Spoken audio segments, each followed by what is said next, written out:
All right, we live. We live. We live. Hold on. It's kind of low. Hello, testing, testing, one, two, testing, testing. Okay, we are live. What's up, everybody? Let me do my countdown. What's going on here? Production. Let's get it together. Okay, where's my countdown? Okay, here we go.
All right, we are live. Okay, I really, really, really want to say I am.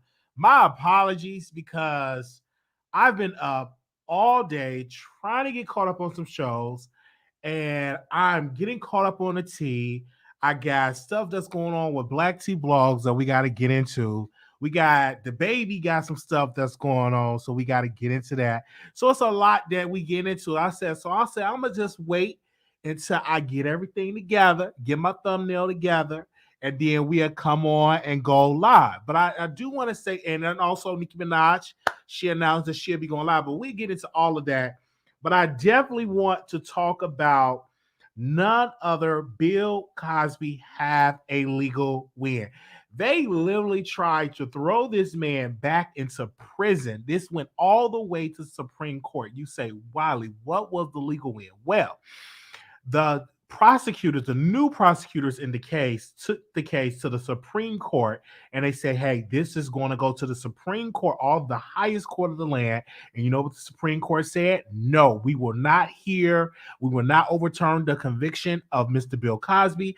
What the Pennsylvania State Supreme Court said, it stayed in order. He will not return back in prison. Now, I said some very controversial things on Stationhead. Now, Stationhead is a show where it's dark comedy and we get into some dark comedy and we laugh. And so I pretty much came at the accusers. I don't believe that Bill Cosby, a black man, will get away with doing this to white women. I do not believe it. When we have Emmett Till, that was a young black boy from Chicago going to Muddy, Mississippi, and got lynched and all over a rumor that wasn't true. And you mean to tell me Bill Cosby, this black man, I don't care how much money you say he had in the 60s, was doing this with all these white women and getting away with it scot-free? I just do not believe it. I will have to see some evidence to make me believe this. I will have to see a videotape for me to actually believe this, that Bill Cosby doing these things. Now, it is about 11 o'clock at night. Okay. And you get a phone call and say, hey, I want you to audition for this role, but come to my hotel room. If you know you're going to meet up with a married man in the middle of the night, what do you think going to happen? Just saying. You mean a married man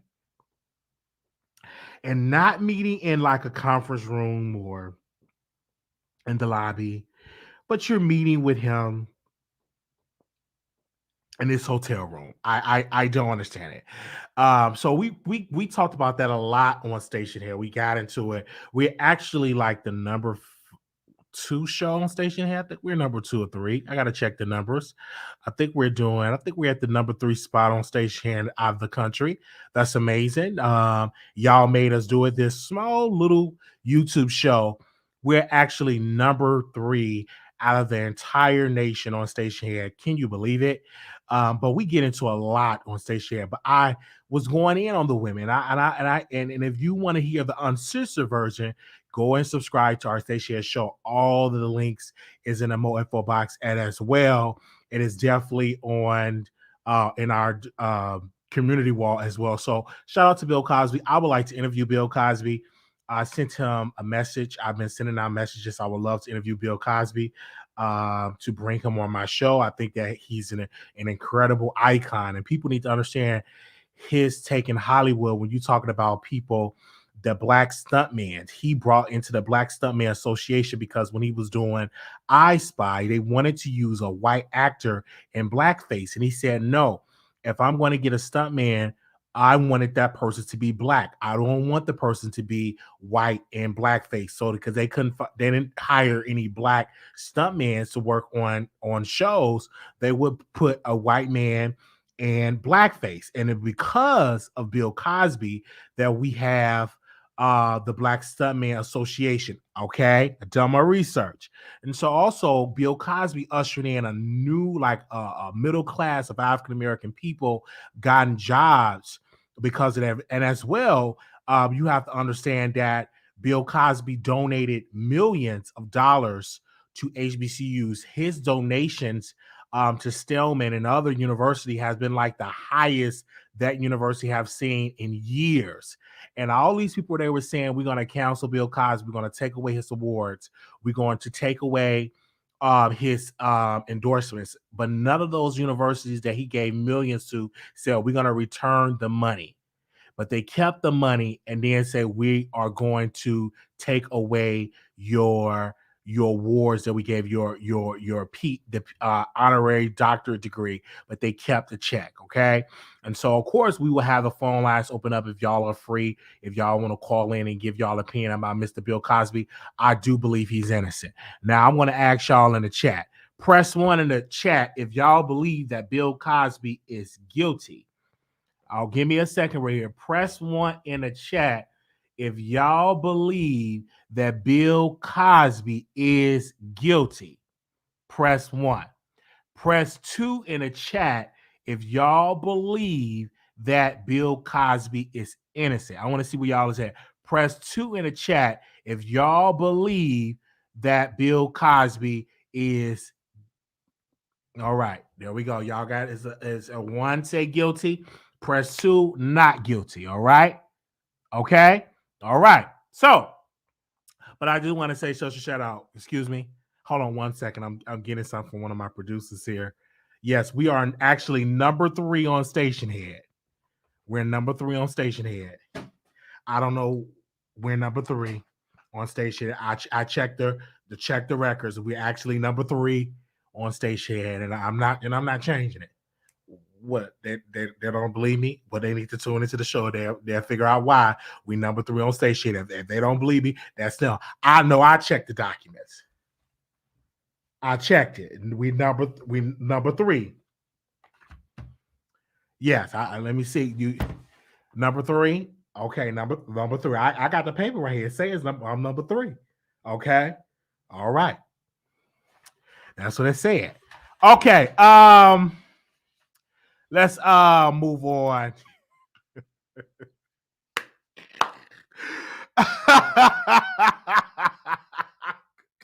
You know they're gonna try me in the comments. You know they're gonna try me in the comments. We number 3. Okay.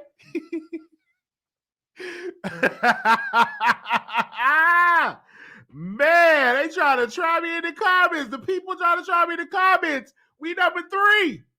All right. Anytime we go live on station, we get phone calls, stuff like that, and we will. They said release a receipt. The receipt is me. The receipt is my word. The receipt is my opinion. That is my receipt. Talking about a receipt. The receipt is me putting it out there that we number 3. All right, we number 3. Okay. All right. Let's. Somebody said Wiley. That's it. they can't be together in this chat. Somebody said, Wiley, that's mail. That ain't no mail. That's one of my producer's notes. Okay? Your word is not oh, they pull. These people is getting me together. These people is getting me together on this shit. Let me move on. They ain't saying nothing about Bill Cosby. They are just all on here and just talking about me. Here we go. This man, I love DaBaby. I am one of DaBaby biggest fans. And when I was playing his music, a lot of people were shocked because they were like, how is this person, this gospel head, this Shirley Caesar, Chicago Mass Choir, Reverend Timothy Wright, and how is this man that loved gospel music is such a fan of DaBaby music? I have a very different type of music I like to listen to, and it's just like DaBaby. I can understand his lyrics. Like one of the songs when he said he F his fan, and she in a relationship, and he F one of his fans in one of the records that he did.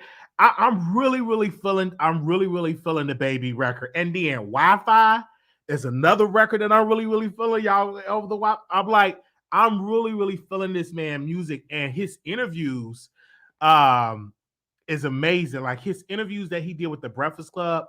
This Hot 97 interview I wasn't into because Hot 97 just do not do good interviews. They need me on Hot 97 because the lady that they had on Hot 97 did a horrible job.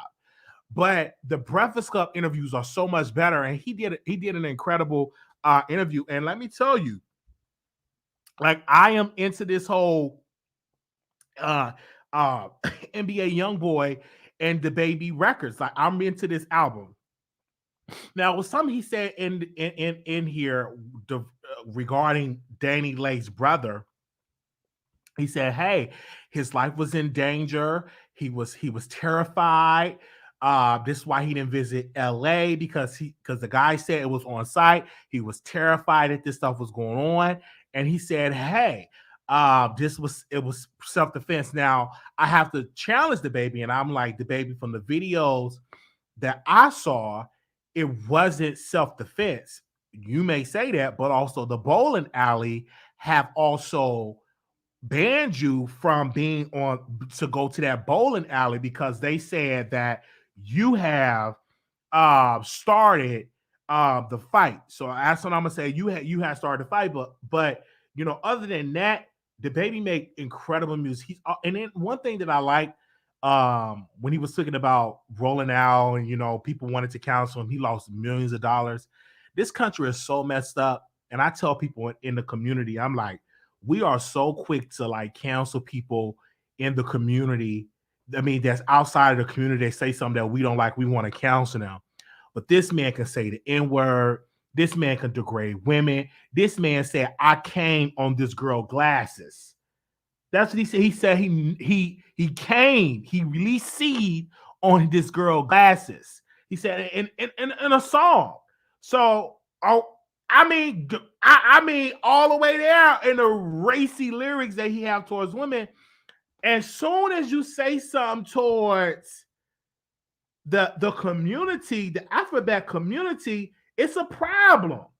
And we don't call out our own people. Like, T.S. Madison said some derogatory things towards Soulja Boy.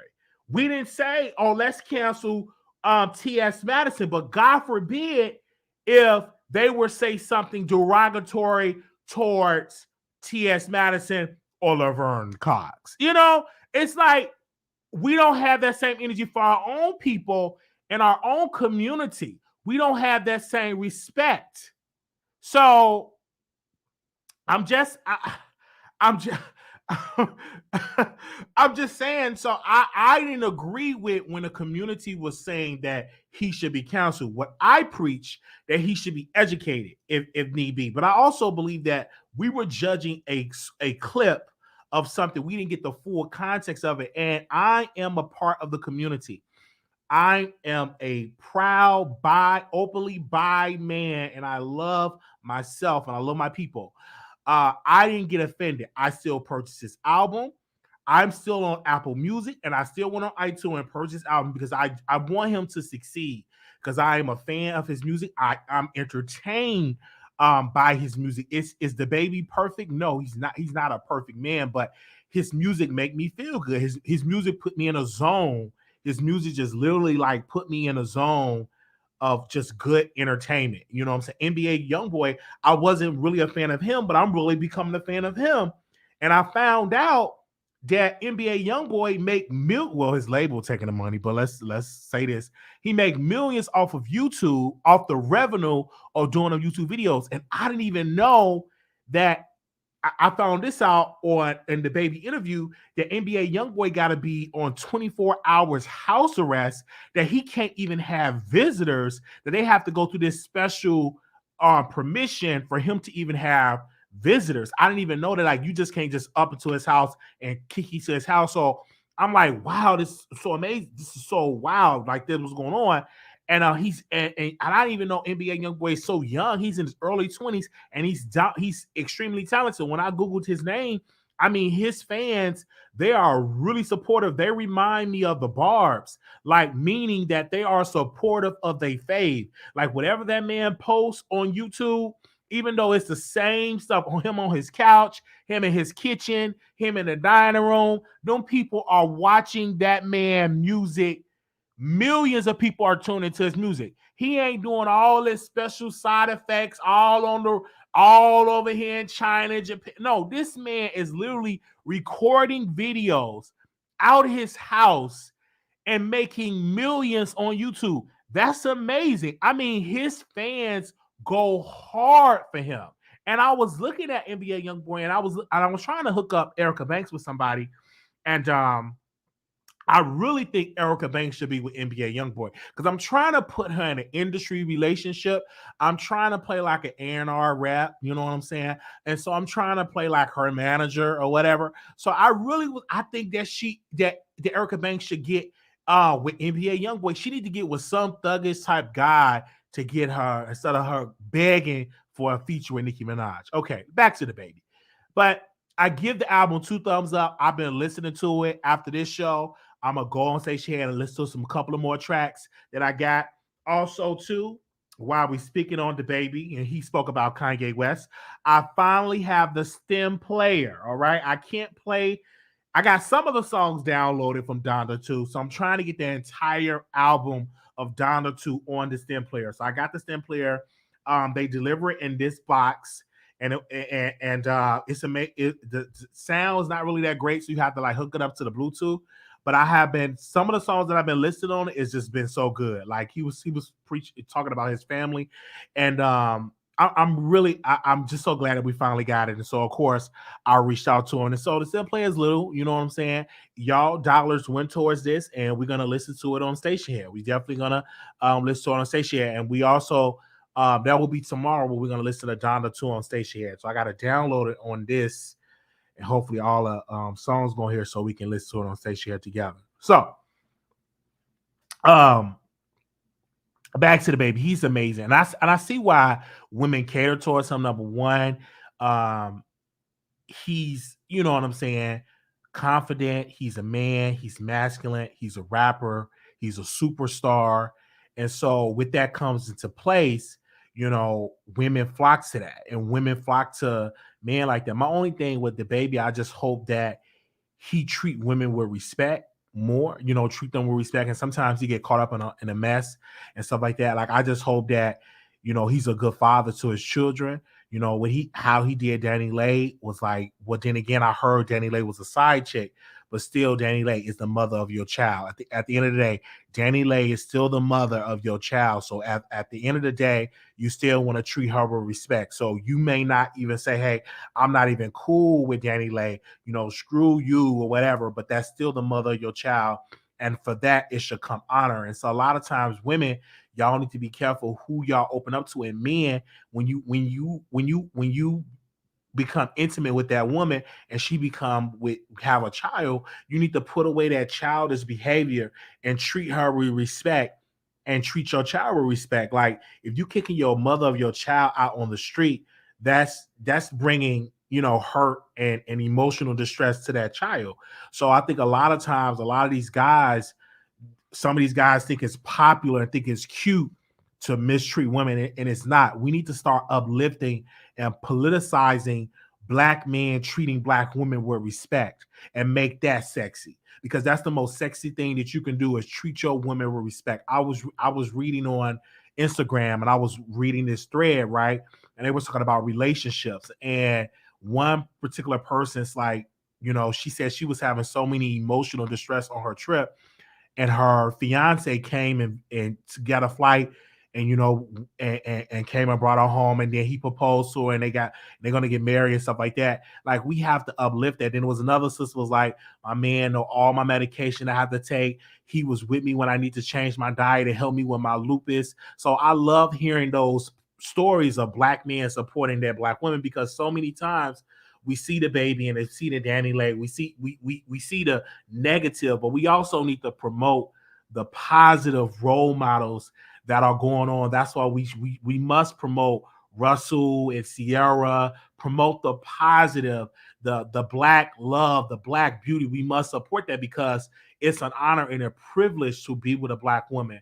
And I have a friend, and I really like her, you know what I'm saying? But we're in a friend zone, and I'm kind of glad I'm in a friend zone, because she's experiencing life, and she had to, you know what I'm saying, terminate a pregnancy, and I'll be going to visit her, and I'm gonna have like some more serious conversation with her. And I'm like, even though I didn't agree with it, you know what I'm saying, only thing I could do as a friend be with her. And it was kind of sad that, you know what I'm saying, that she felt that, I'm just going to terminate it. I don't want to have another kid right now. I'm already having a problem with my first baby daddy, and all this stuff going on. I'm like, whoa, like you like, that's a lot. You know what I'm saying? That's why you as a woman, and you gotta use some sense and be like, you just can't let a man just keep up in you, because it's a strong possibility of you getting with child, and that's why you should take some type of birth control and all that. So I'm trying to be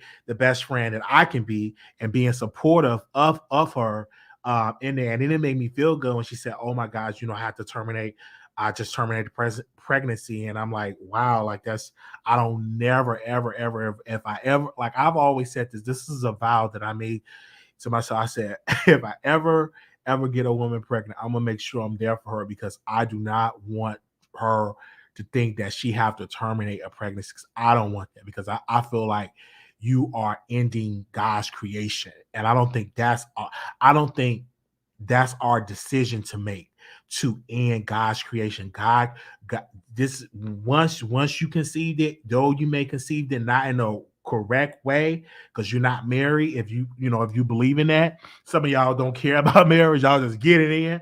I don't believe it. The rest is in God's hand, and I don't want to mess with God direction. And if you pregnant, I don't want to intervene in there and try to terminate something, because that could be a future doctor, lawyer, future engineer, a future icon, and so much, a future music producer. That you don't know who you have terminated. That could be a blessing to your household. So you want to be very cautious with that. And then if you know that you're going to be quick to terminate, make sure it's nothing wrong putting on a rubber. Now I gotta say something about that though.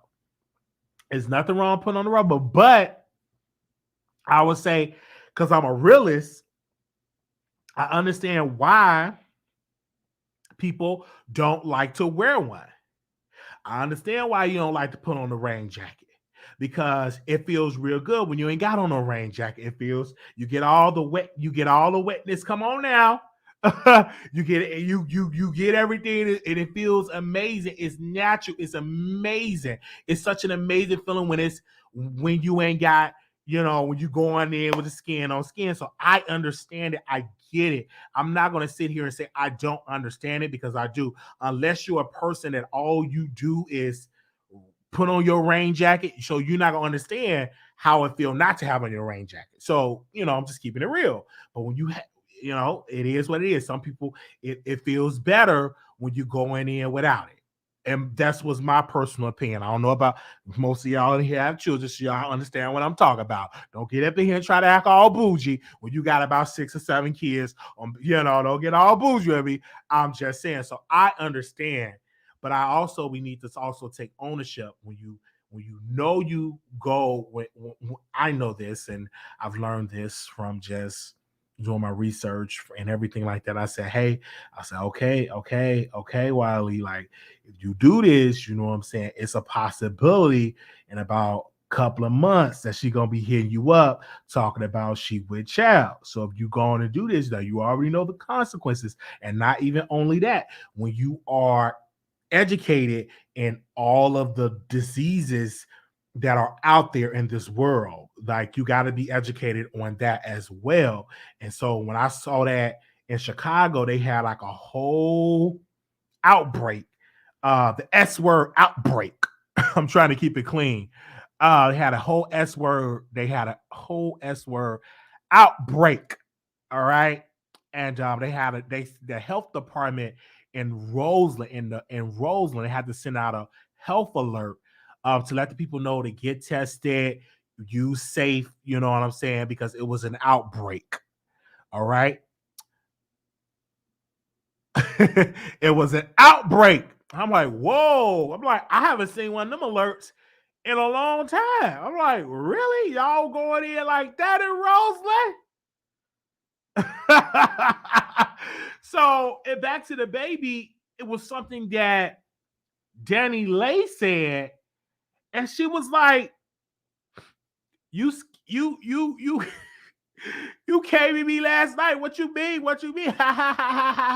Did you come at me last night? Like she thrived off that negativity because you was with your man that you fell in love with this guy, this rap superstar. And she said, like, one of the parts of the video when that situation happened, she was like, but you skidded at me last night. But you came at me last night, you goofy. I'm like, whoa, like, but out of all the crime, out of all this stuff, you still let that man deposit his Dana in you, okay? Out of all that, man, they said they don't play out there. They don't play out there in Roseland. I'm like, what y'all doing out there in Roseland? Well, the Illinois Public Health Department have to sit out an alert because I don't live in Roseland, but I still subscribe to like news and stuff like that. I'm still like in some Chicago chats, and it was like, y'all know it's an outbreak. So if you're burning or if you got problems, you need to go to the clinic. I'm like, what they mean by this? Like, what's going on? I'm like, whoa. And I've learned a lot. Like even when you do fellatio, you must use protection. And I didn't learn that until I was in my mid-20s. And the doctor said, let me pull you to the side. Even when you're doing that, you need to use protection. Because I kept telling her, I'm like, I'll use protection. It was like, do you use protection when you get fellatio? I'm like, no, I don't use no protection. I just do it. And then I put it on. He said, no, you must protect yourself at all costs. I will never forget it when Dr. Peanut Butter told me that. I said, I'm gonna take your advice, Dr. Peanut Butter, and I'm going to make sure that I'm going to protect myself at all costs because Dr. Peanut Butter did not play with me. Because I told Dr. Peanut Butter, and I said it with a straight face. I'm like, I put it on after I do it. You know what I'm saying? And then I put it on. He's like, no, what's the sexual? So I'm like, okay, thank you, Dr. Peanut Butter. So that Dr. Peanut Butter, he told me, he told me that, and I said, man, I gotta listen to it and stuff like that. And and some women, they get offended when you not. And this is something too I had to learn. Every woman is not deserving for you to get on your knees and do what you got to do. Every woman is not deserving of getting their box tampered with. Come on, some with your lips and the tongue. That's a special type of woman that you should do that with. I don't think you should do that with Shaquana or Tiffany down the street or around the corner. You going in her box. That's, I would say, dangerous.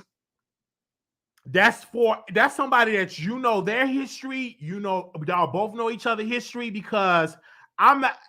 You just can't be going up in Roseland and just going in these people's boxes like that. Everybody box is not to be tampered with. I'm just everybody, every envelope is not to be licked. Some envelopes you need to put on some gloves. Unless you know that envelope is clean, you know the history of that envelope, or breaking it down. Every envelope is not meant to be licked. I'm just telling y'all right there and there. Because I know sometimes you get in a mode and stuff like that, and it get heated. You be like, like, what's your history? Let's go down to the clinic together. Let's get tested regularly together. And once we find out that we're both clean, then we can get the licking and lapping. But I don't think that you should lick and lap with a stranger, somebody you don't know. Make sure you are aware of that person's history. I'm breaking it down, right? I know y'all don't want to hear this, but I have to tell you what Dr. Peanut Butter said. Every envelope is not meant to be licked. All right? I'm just saying. Because I've been in situations where I be wanna lick the envelope. I'm like, man, just come on. We already in the zone, man. I know all this education. I know about this. I know about this. But when you in the mood, when you in the mood, when you bop, when you in the mood, you know what I'm saying? When your song get to playing, you want to get up there and dance. You know what I'm saying? So I'm because everybody is not clean. And I don't know why we say this with DaBaby. I'm just saying this because this gonna help DaBaby, because it seems like this man don't care what he lick and lap. Because the way if his lyrics are true, the way how he be coming in them lyrics, I'll be saying them lyrics like I don't know. The reason why I'm saying this, because I'm just saying it to my brother and also all the DaBaby's fans out there. Like, don't be trying to be reckless, because you're trying to live up to what DaBaby is saying in his lyrics. All right, let's move on. Don't be doing all that lip and lapping, all right? Okay. What about the glazed donut? Now, every glazed donut is not to be eaten on. You can't eat everybody glazed donut. You cannot. And I love glaze. I love glaze are my favorite. I love cinnamon rolls. But every cinnamon roll is not to be putting in your mouth. Some cinnamon roll, you can't touch that, because it's contaminated. You better come on, somebody. That'll save you a lot of tears, because you don't want to have to go to Dr. Peanut Butter and then you got some. And then he got to give you shots, and then he got to tell you that you got to take this for the rest of your life. You don't want to have to go through to that conversation, because Dr. Peanut Butter is not going to sympathize when he see all that jelly coming in there. Come on, somebody. When Dr. Peanut Butter see you come in the office and you crying, oh my God, how can he do this? I love him. I love him. Blah, blah, blah, blah. They ain't gonna have no sympathy. They're like, okay, this you need to do. Make sure you let your partners know. Blah, blah, blah. They trying to get you out of there, because they already judge you when you come in the office. All right?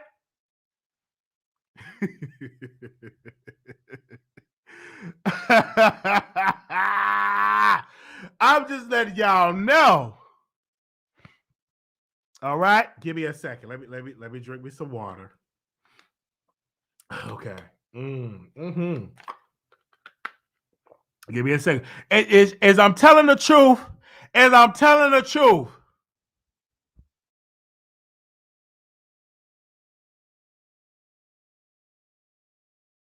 As I'm telling the truth.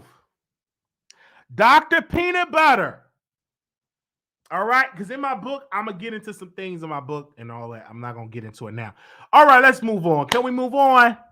All right. And this is another thing I want to say about DaBaby, since I got him on here. We taking our time tonight, taking up my time. NBA YoungBoy and DaBaby working together. So a question was asked, that NBA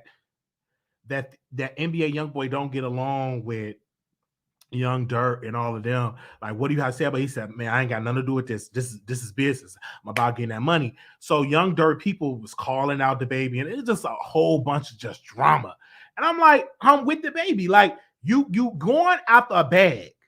And all of this stuff, like get your money, all of these crews and stuff like that. And Lil Durk should be ashamed of himself. He lost his brother to gun violence. He lost King Von to gun violence. We have lost a lot of people. When you start losing your people like that, something in your brain should just say, let me get some peace. Let me just get my bag, stack my paper, and become a billionaire. You know what I mean? Something should change. That street stuff, you should leave that behind. Like you literally should leave that behind. That's why some of these cats, some of these dudes should definitely be in some type of psychiatric treatment, because they think that you gotta be so street and all that. And I get it, because most of these guys that I'm naming, they do what they call drill music, so they gotta live up to that drill music mentality. But eventually, you should do a graduation and move on into just stacking your money up. Let's be clear, okay? All right. They say, are you leaving out the peen? Be fair, you have to say the same thing about the peen. You do. And that's so true. Like, you cannot go into everybody Badissi without your rain jacket. Some people, you need more than one. You got to be very cautious. You can't let everybody lick on your lollipop. Everybody is not deserving to lick on your lollipop. Everybody not deserving to lick on your ice cream stick. Everybody's not deserving of that, because people have all type of stuff. Like, you can't just let everybody, because you let the wrong person, then you got that fire. Fire. Baby's burning, baby burning. You don't want to go through that. I'm talking about fire. You don't want to have to go through that. And then they have to, come on. I go get deep over there. So you be very, very, you can't let everybody lick go there. You get that.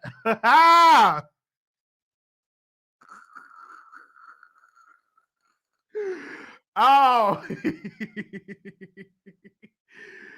Oh man, you can't. I'm just preaching healthiness. And this is so true. I didn't want to believe it. When I was in high school, they would say, abstinence is key. And I'm like, man, come on with all that. But that's the truth, though. Abstinence is key. Abstinence is key. That's the 100% safe way. Abstinence. Or you are on a constant basis with your partner, and y'all are regularly being safe and regularly getting tested. We need to publicize that more, because when I seen the results of the 3 letters, I'm trying to keep it clean here. The 3 letters, y'all know the 3 letters that are out there that started in the 80s, or 3 or 4 letters y'all want to say. And a statistic came out for the first time in history. The straight community cases are more than the LGBT cases, that it outpace the LGBT new diagnosis. So I'm just letting y'all know that. And when I saw that, I'm like, whoa, because people think that I'm not a top, I'm not a bottom, I don't indulge with what they indulge, but it affects your community too. Okay. And it's still a lot of misinformation about it. Just like you can indulge and live a safe and healthy life by dealing with a partner and you same gender loving. It was a lie that was told that you can't be if you are same gender loving, that you are going to get the 3 letters. That's a lie. You can be safe. You can be with your partner, be safe, and get safe. Even if that partner is positive and you are negative, you can have a healthy, amazing, love-making life. So let's be clear. They said, what was the source? Let me see if I can pull it up. Give me a second. I saw it on Twitter. Hold on one second. Let me see if I can pull it up on my Google because I saw it on my Twitter time. Hold on once.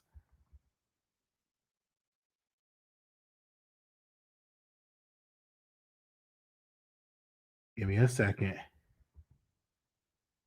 My source. Hold on 1 second.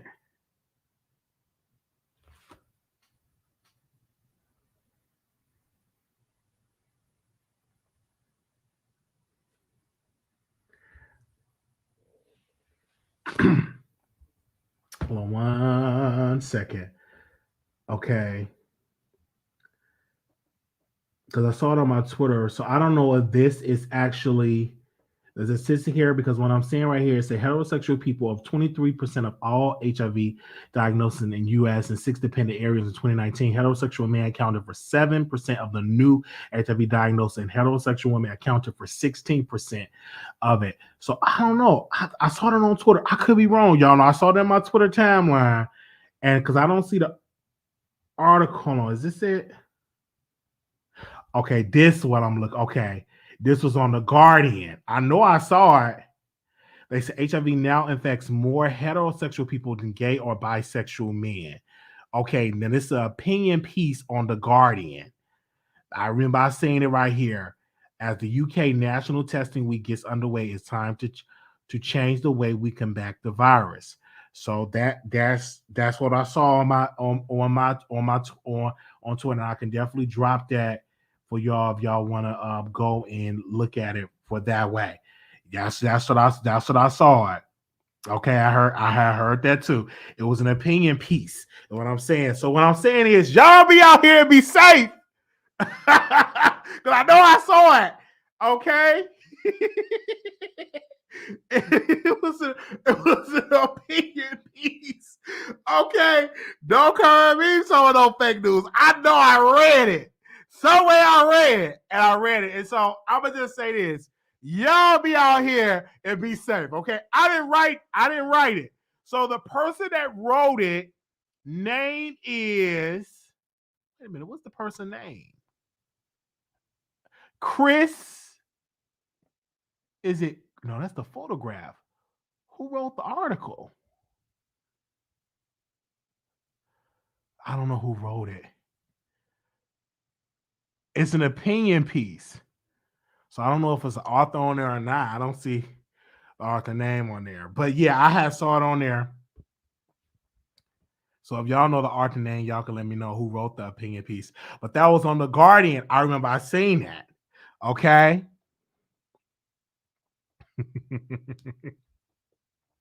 Okay.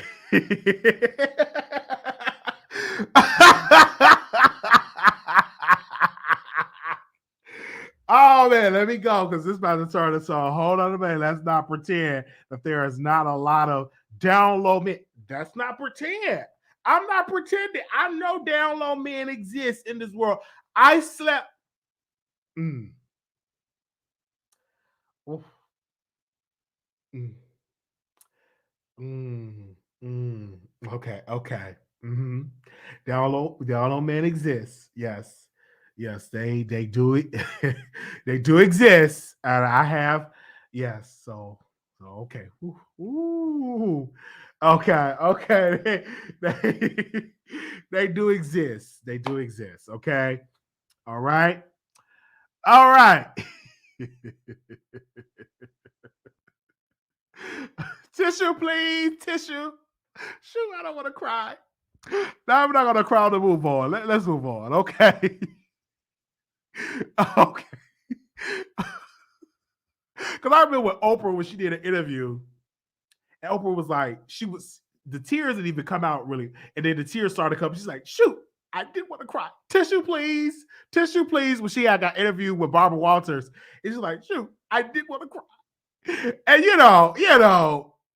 so okay, I ain't got no break. So if I cry, I'm gonna have to use like some tissues and shirts and stuff like that. But I'm gonna move. Let me move on. All right, let me move on. Here we go in the comments. We got into a whole health debate here. But hey, thank y'all. All right. We want to talk about this. We want to say congratulations to Iggy Azalea and Armon Wiggins. Armon Wiggins hosted a show that Iggy Azalea did in Hollywood. And I was like, Iggy, where you been? Like, you got on that t-shirt and them jeans, but girl, where you been? You at one point when you came out, you had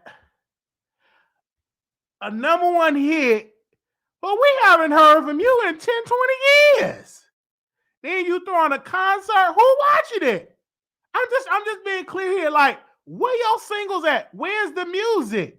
See, if I would, and we want to wish, Armon Wiggins the best. And on Station Head, I misspoke on Station Head. All right, I misspoke. If you wasn't on Station Head and stuff like that, I had said some things and I misspoke, and I do personally want to apologize for the stuff I said on, on Station Head and stuff like, because I misspoke. But to Iggy, girl, where you been?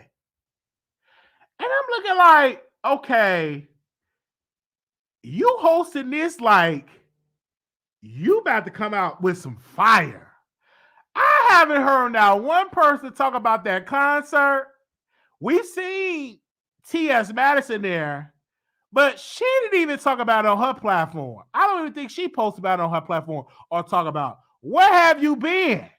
This the lady, the Australian lady, the one that T.I. was managing at a point. I'm like, where have you been?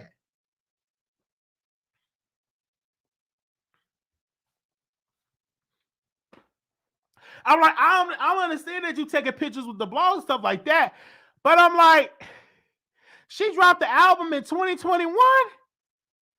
Let me see, where was I at? She dropped the album in 2021. Are you serious?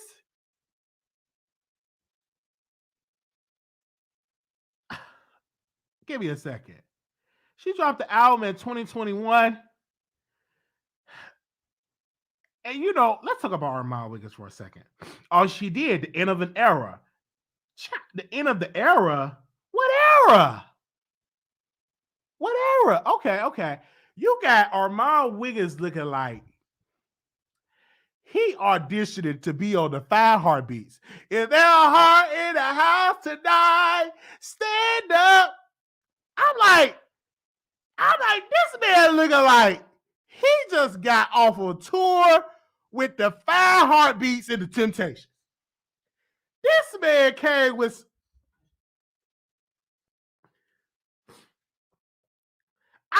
The man had on shades with a red. You'd have thought this man got up there with the 4 tops and got up there and sang.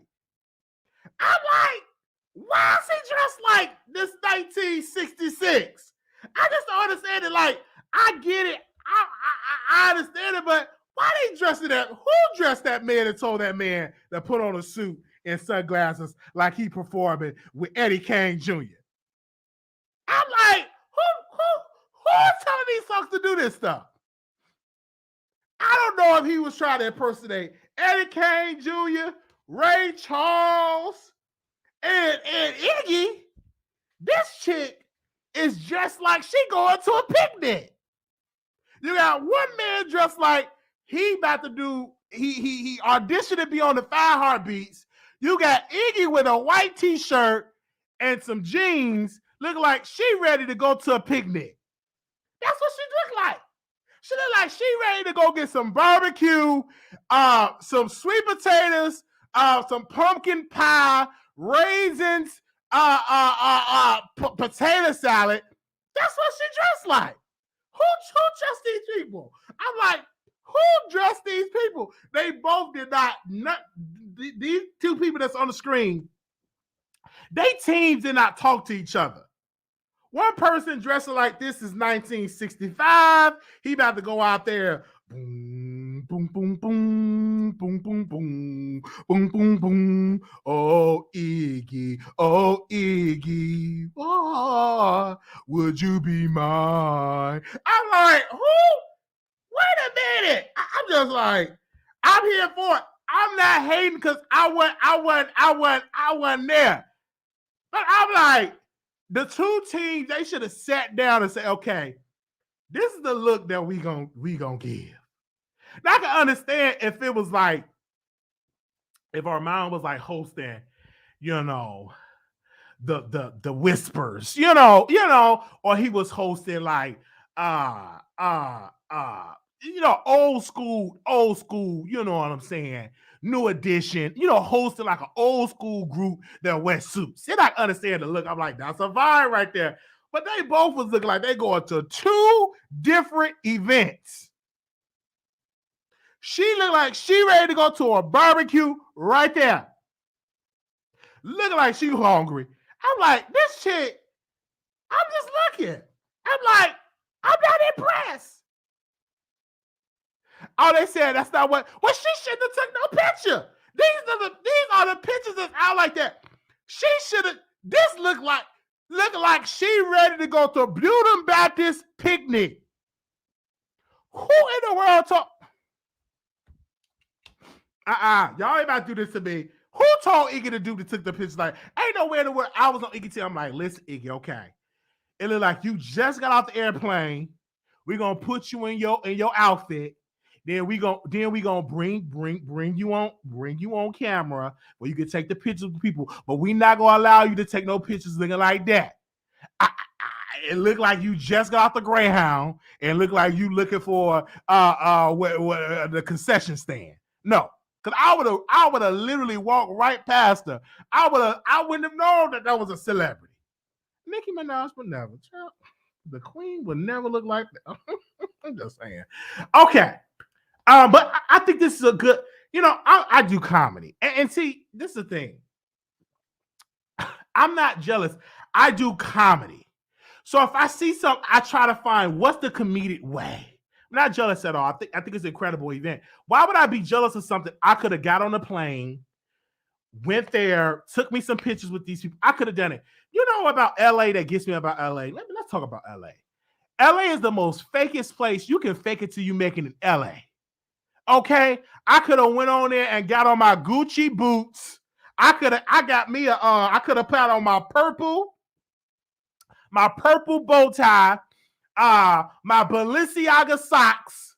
I could have went there, took some pictures, got me a little microphone, took a couple of little pictures and stuff like that. I could have been saying, yeah, I'm hosting this event with all the hottest. I could have did that too. If I could have got on a flight, got me a ticket like everybody else that was there. I knew a couple people that I knew that was there, got me a ticket, and I could have went there and got me a mic and interview some people right then and there. Okay, if I wanted to, I didn't want to. All right, I say right here, I could have went on. That ain't nothing. Well, could have nothing wrong. We would have raised the money. Y'all got this stem player. I would have put them out. Okay, producers, it's gonna cost this amount to fly me out to LA. The producers would have gave. They would have came out and said, Wiley, we want you in LA. Give us the tea. And I would have went there to LA and I would have had on my good old Sunday's best. And y'all would have flew me out there and we would have a good time out there in LA. All right? So there's nothing wrong with that. And I know he was paid to host an event. Is what I'm saying is you can fake it in LA if you want to. If you really want to fake it into being a personality in LA, you can do it. I've known people that live on air mattresses and you can't beat them posting lit photos. They go to the club, litty lives. And I used to tear up. And then one day, one of the persons had hit me up in my DMs and they say, can I borrow some money? I'm like, dude, you always at the club rubbing elbows with all these people. I'm like, why you living this life like this? But then again, you get people like this of this show. So we want to wish Iggy and Armon well. I was watching this show. Inventing Anna. I need me an Anna in my circle. Some of the characteristics of Anna, I need to develop some of them characteristics because the power of Anna, this show of this chick that said she was from Russia, from Germany, she catfished her way into high places. Now, a black girl It couldn't have been no way that could have happened for a black chick to get away with all this. But this chick got on her glasses and she said, "What do you mean? I need champagne." She was giving out $100 bills and stuff like that. And she was doing all this stuff and she tried to get this foundation off the ground and tried to get this extravagant building and everything else. And then she had one of the little black girls that work at the hotel. She used her to be her little assistant to get her all into the VIP spaces. Then you seen her, she went all the way out there on some island. They went out there in the Middle East, and her card got declined. And then then her friend was like, "Oh man, oh you ain't got it. Are you sure?" And she was like, "Well, what about that card? What about that card? This is my work card. What about?" It's just she used the work card. This show is I need me and Anna. I'm gonna just tell you that right now. If you are Anna in the building, hit me up, because that Anna was getting the money. Baby, that Anna was getting the American Express card. Baby, that Anna was going to banks, getting loans, all type of stuff like this. Anna, she was doing voices impersonations. They talking about me catfishing. This lady catfish game. She catfished her life into the highest. She was rubbing elbows with royalty, all in hotels, hundreds of thousands of dollars. It's nowhere in the world that a black chick could get away with that. No way. All right? Anna, if you in the building, you can be in my circle. Because I would love to, because let's be clear.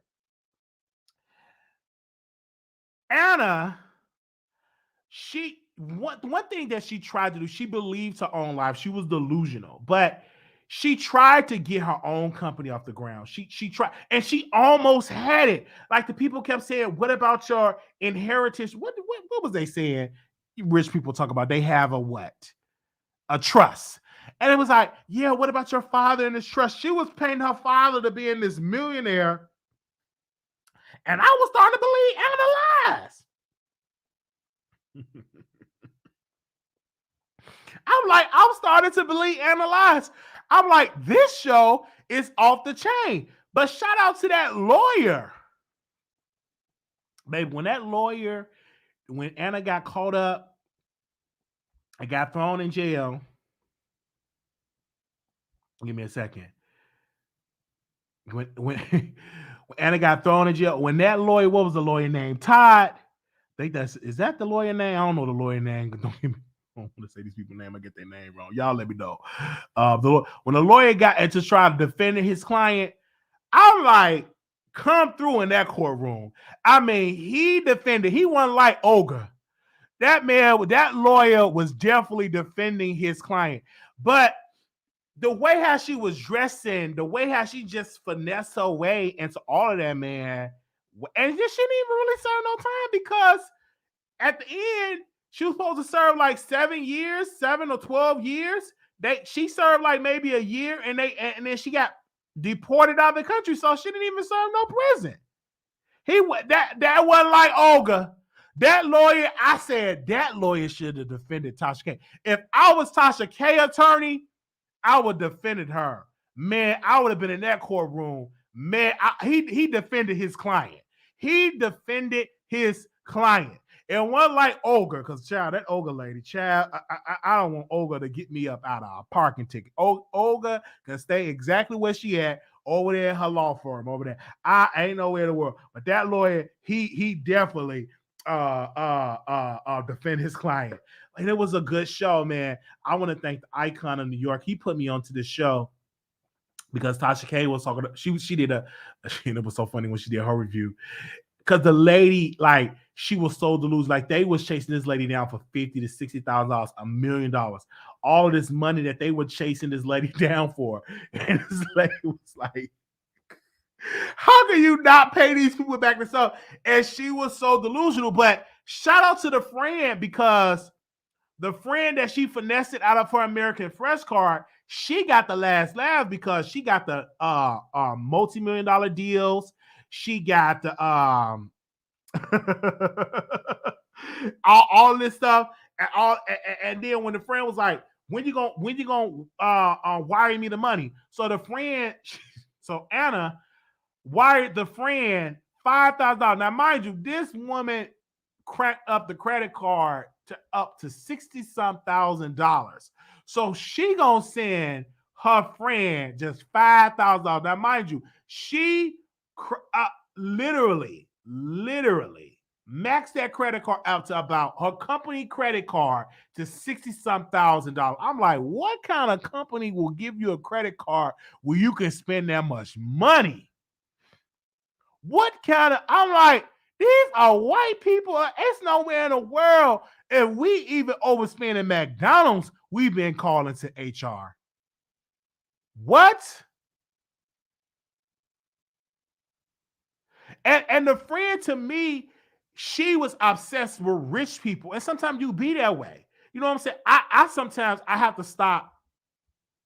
I literally have to stop watching Instagram and Instagram videos of rich people and all the rich stuff, because sometimes that stuff will make you feel sad. And then sometimes you will start believing your delusion, because then I'll be like, oh, I got to talk to my lawyers or my publicists. You know what I'm saying? I got my publicists. You know, sometimes I go to Chicago and I'll be able to tell you I got to publish mama. And you know what I'm saying? I'm talking with my team. We get into something like that whole team stuff.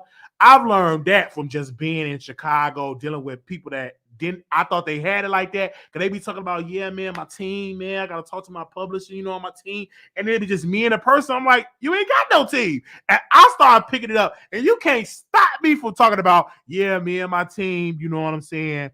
Yeah, me and my team, we definitely diving into it. We looking into my team. We looking right into it. Got my production assistant, got my assistant, all this stuff like, got me talking like that. Because when you get with people that really fake it till you make it, it leaps. That's powerful.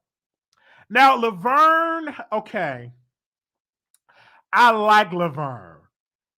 I even enjoyed the voice, and I got turned on by Laverne when she was making out with her boyfriend. I got turned on to Laverne. Laverne, if you are available, I'm available to you. Your voice may be deep, but I am available to you.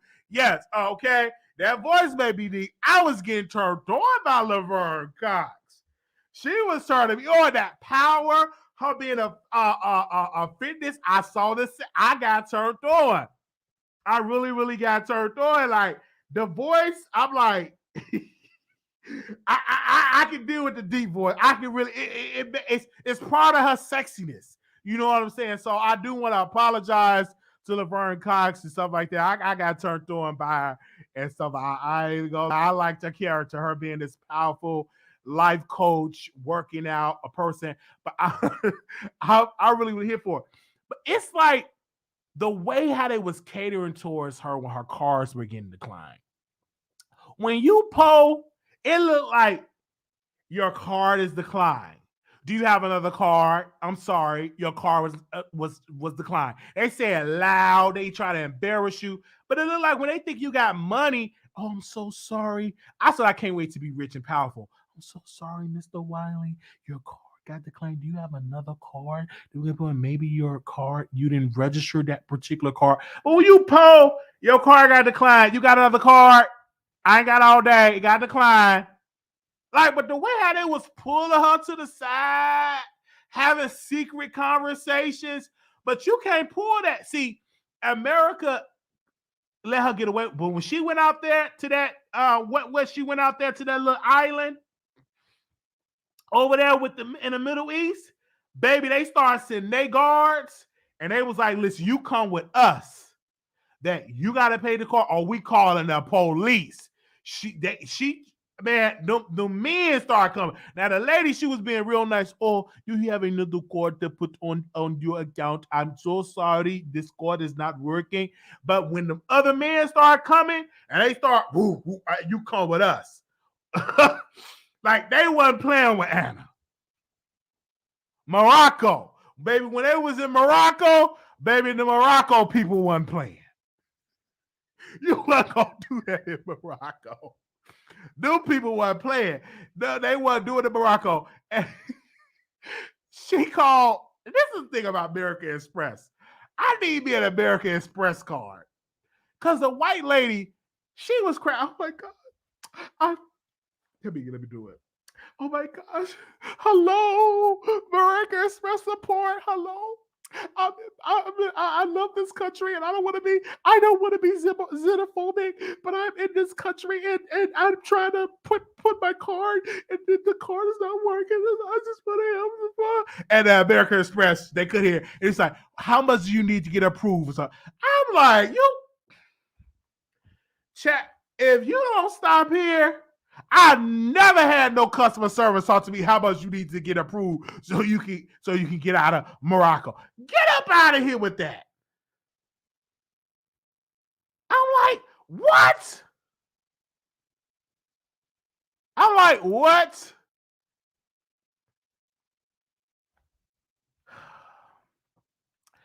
They tried it. Anna, I'm here for it. You got my vote. Baby, I'm going to go and rewatch it because I was so entertained. I want MX card. That's my new goal. Yes, I need me one of them cards. Okay? Yes. Okay. Do y'all want to know the phone lines? Y'all let me know. Yeah, they left Anna, the friend, and the cameraman knew Anna was up to some mess. And that black man, the sister that was the one that worked in the hotel, her boyfriend knew that Anna was a scammer. He knew that Anna was a con artist because you know what I'm saying. And the cameraman knew that Anna was a con artist. I would have got caught on her being a con artist so quickly, but they was giving her the pass because she was young, she was white. You know, she spoke in a different accent. You know, she kept talking. My father got my trust fund and all of that. I'm like, they wouldn't have gained no pass if that was Ebony.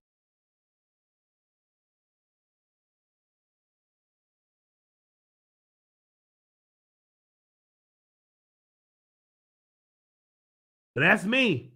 Now, when Vegas, let me tell y'all something. When Vegas come up, don't come. The main thing that was making me think about this was Vegas, right? Don't come broke. Save your coins now. Because we do not have to bail you out. That goes to me because I'm even saving my coins up for Vegas. Okay, if you know you ain't got the coins, don't try to come because you're gonna be embarrassed. Bring your money. Don't be trying to spend everybody else's money talking about my mama gonna wire you the money because let me tell you something. Somebody tried to pull that with me talking about my mama gonna Western Union you the money. My mama gonna Western Union money. I left 2 people in Baltimore. I went to Baltimore with 2 people, one person I knew, and he brought then we picked up his friend, and we went to go see Brandy at the African Fest in Baltimore, Maryland, a couple of years back when she performed at the African Fest. And then they lied and somebody was gonna be at this hotel and we're gonna get a special discount. Then it worked out. We had to be in a whole we had to be in a Roach and Ratty motel. And they was like, well, my mama Western you the money, and then she never sent the money. So when it was time to leave and go back to Chicago, I left and I drove back to Chicago by myself. They didn't come. I left them in Baltimore. I'm like, I'm not about y'all. I did all this driving, paid all this gas, paid for the motel room, and y'all ain't paid for nothing. And y'all get to go see Brandy front row at the African Fest, and you didn't have no money, and y'all gonna try to play me and giggle and caca. I got the last laugh. I got in my car. I got on my Nissan Sentra 2012 Nissan Sentra, and I went back to Chicago by myself. I'm not playing. Playing me like that. Bring your fun, have your fun. together. Yes, make it clear the trip is not on you because the trip is not on me. It's not on me. I'm not rich. The trip is not on me. You have to pay your own way. I'm gonna send another email. Paying your own way. When we go to the casino, you have money to gamble. You want to eat, you have money for your food. When we go to the Uber, I don't mind. Like if I'm in an Uber or something like that, if I pay for the Uber ride, then this person may pick up an Uber tab. That person may. I don't mind doing that. You know what I'm saying? Because it's like close little areas. You know, we ain't going nowhere far. Be like 10 or 5. You know what I'm trying to say. Like we did before when we went out to Vegas, we kind of like shared the Ubers and Lyft rides. So I don't mind that, but big bill, don't be going out. You eating all these baby back ribs and you ain't got no money. You're gonna be embarrassed. Don't be eating if you know in your budget, only thing you got to eat is to drink a cup of water, then drink your cup of water. Oh, don't come. Don't come, bro. Let me open up the phone. I gotta let y'all know. I'm gonna send an email. Don't gamble. Don't gamble. Don't gamble all your money and that money for food. Don't be ordering all them drinks. I really hope it's a small, intimate crowd. I really, because if it's a lot of us, we might have to split up the tables. Because I know black folks, they're gonna be the main one. Oh, I just brought my $10 because that's all. I had me a margarita and a burger. Because people try when you're in big groups, people try it. They order all this stuff to jack up the bill, and then they want to act like they ain't ordered much. You know what I'm saying? Come on, I'm letting y'all know that now early. Or order all that stuff, and then when the bill comes, you want to send your 10 measly dollars. Well, all I ordered was the chicken tenders and a margarita. That's all I ordered, and it was the special. Okay. I'll open up these phone lines.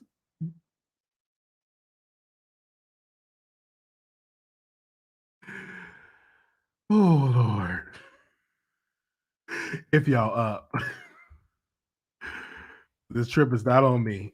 One day I'll be able to, say I got the whole table, but I ain't got it like that. I know I'm not rich.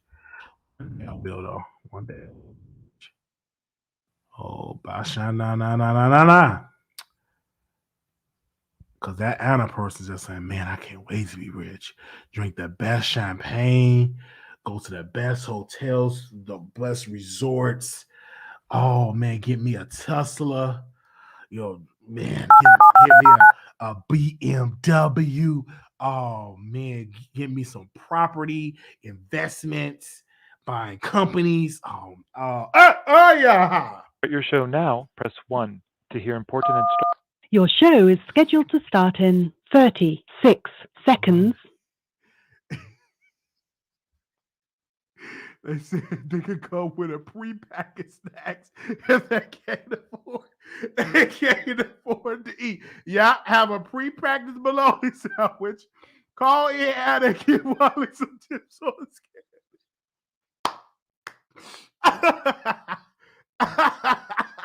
Somebody said your show will go live in 5 seconds. 4, 3, 2, 1.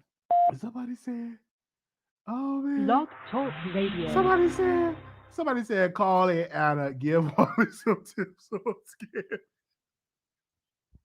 Oh man, the phone. Oh man, this is so funny. Man, that show was good. I do want to thank the Icon for putting me onto that show, man. It was entertaining. It was entertaining, man. And shout out to Tasha K, because man, like Cardi B ain't gonna never get that money back. All right, 9867, you're live on the air. Hey, Wiley and Chat. This is Vic from New York. Go ahead. And my sister is also here to say hello. What's going on, Wiley and Chat? What's good? We just call in and say what's up. You know how it is. Yes. So, Wiley, I'm going to be talking most of the time. So, Wiley, let me tell you, first of all, with Armon Goes Hollywood, can I just say, as a host, like, I thought when I saw Armon, he was looking like P. Diddy. I thought he was going to talk about this is Armon love. Like, the first one, the red suit looked nice on him. But red do look good on dark-skinned individuals. And he looked like he came from money. You know what I'm saying? You got to dress the part. I feel like Iggy should have dressed according to the occasion. But when you're a host, you have to show out. And I think this is his first time. Not first time, but, you know, doing maybe on this elaborate level. And I think it's like a first impression thing. So I'm glad he looked decent and nice and not like a little bum, right? Like, I think Iggy should have dressed better, but Iggy's already a celebrity and Armon is trying to be in that space, which is perfectly fine. And I do think I'm glad of how far he went, and hopefully he continues to prosper in this business, because I know he's trying to do a lot to make it into Hollywood. I'm not for the glitz and glamour. You know what I'm saying? Hollywood is all fake and fictitious. But for those who love it, then love it. Moving on. So this Anna thing, okay? First of all, Wiley, I told you need to watch a Tinder swindler, okay? If you like Inventor Anna, you're going to gag when you see Tinder swindler. Let's talk about it. First of all, I just want to shout out to the lady who was pregnant. And she fought through her pregnancy and did everything she can to balance it out because she was suppressed due to having a friend who she thought was her friend who snaked her in a story and made her look bad. Like, the things that women have to go through in a workplace and then being pregnant. She was worried about her career, you know, and shout out to her husband. Her husband was holding it down and supporting his wife even when she's pregnant and even afterwards. You see, this is what I mean. I cannot see a Black man supporting his wife in this type of manner. She would have been like, baby, like, what are you doing? You need to sit down and be a stay-at-home wife, and you need to put your career on the back seat. But you see how the husband holds his wife down and was investigating with her, helping with the baby? Because if you look, because when she went to Germany, he was taking care of the baby when she was in Germany, because she had to go and track down Anna's story. I'm like, damn, you just had a baby and you leave it like that? I'm like, okay. All right, go ahead, sis. But I feel like that's what it means to have a very supportive spouse, right? Where, you know, she had such a bad experience when she reported that story that ruined her. And her husband was like, you know what? I know how much this means to you. I got you. And to know you have a partner that got you, it's key. And then her colleagues helps her with the story. You see, most of the time, depending on where you work, people are competing against you. But her colleagues are like, nah, bro, we doing this together.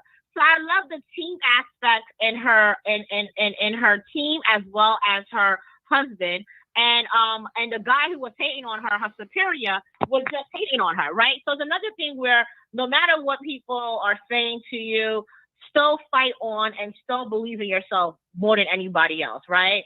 Next thing with Anna. First of all, we knew Anna wasn't about it because her wigs weren't high maintenance, okay? When I saw how dusty she looked, I'm like, she don't got the bread. Her wig got no parts in it. It looked kind of raggedy and things of that nature, you know? But what I love about Anna, although she is delusional, is the confidence she had in herself. Like, I honestly thought as I was watching the show that she actually had money.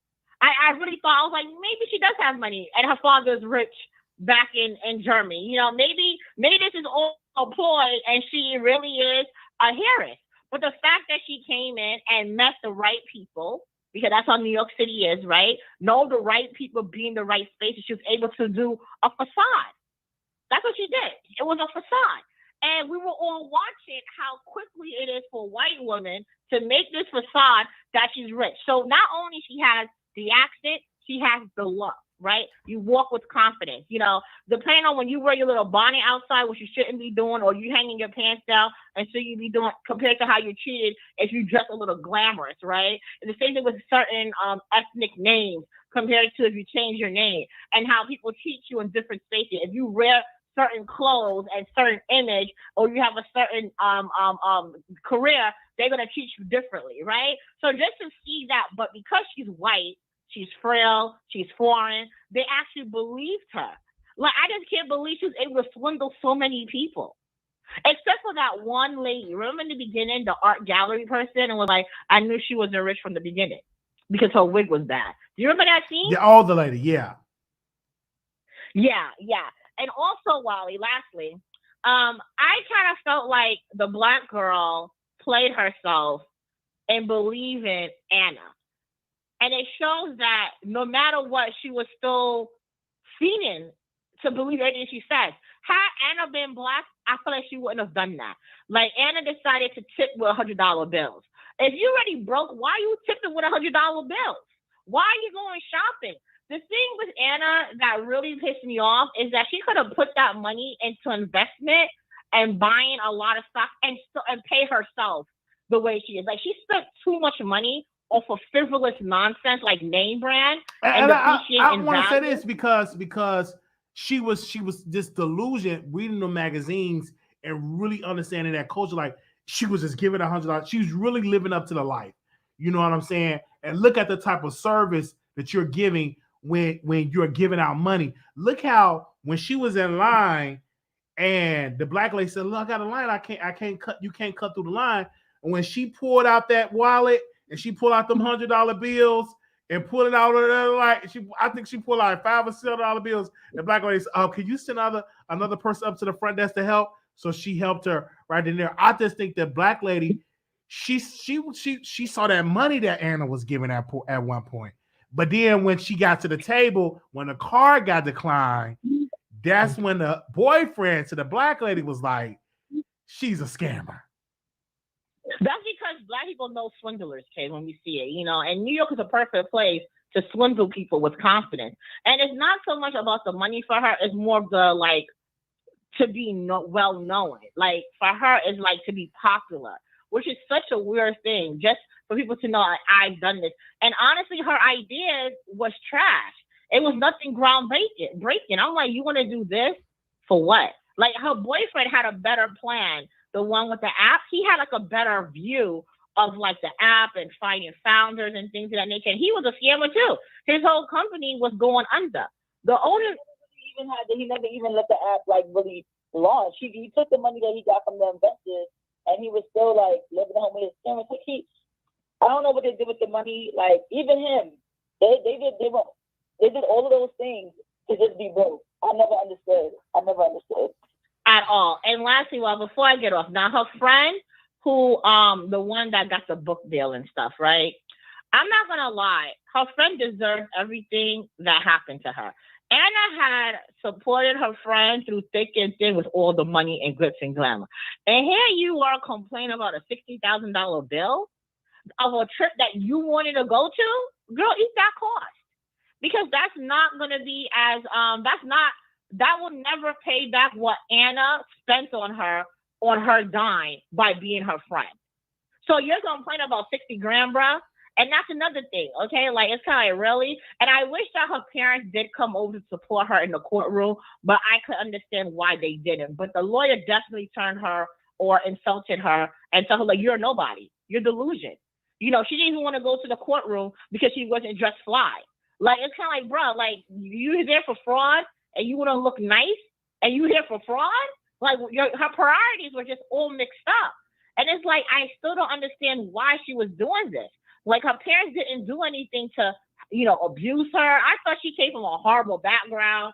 Like, her father was this, her father was that. She was abused. Nothing. She just is like this, which is weird. And Wiley, you mentioned, and I'm going to get off, right? Because I gotta watch out. Oh, you gonna ask him? Okay, yes, Wiley. So my question to you, okay, her Anna delusional is just like how the side chick yesterday, Avante Wright, is delusional. Do you see how when you talk to side chicks, they get delusional? That's how they sound to me like Anna. That's what I think of the delusion. But Wally, you mentioned that when you go out to eat, that people who order chicken nuggets or margarita, they sit in, you know, they all nitpicking the bill.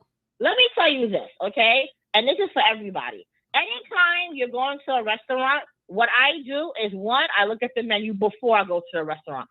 Second, I call the restaurant prior to the engagement to ask them, do you split checks? Okay? Do you split checks? If so, how much checks can you split it into? Because the big party, sometimes you can't split checks. That's why I also bring cash, because everybody has Venmo, Zelle. What you want? I have everything. I got Zelle. I got Cash App. You could even send me stocks. Okay, if I have Robinhood, send me those shares over. All right, because what people tend to do when you go out with big party, they tend to be big spenders, and it's like, you know, when people spend a little bit out their budget, they all want to split it in 20, or hey, you know, you buying drinks, you buying Casamigos, you buying Dom Pierre, and I'm here sipping water, lemon, and ice. Okay, with my chicken nuggets. Ain't no wrong with chicken nuggets. If I want to eat chicken nuggets, I want to eat my chicken nuggets. Bill come up, and here's Mr. Marquise now complaining, well, you was paying for your water and your chicken nuggets. Yes, that's what I'm paying for.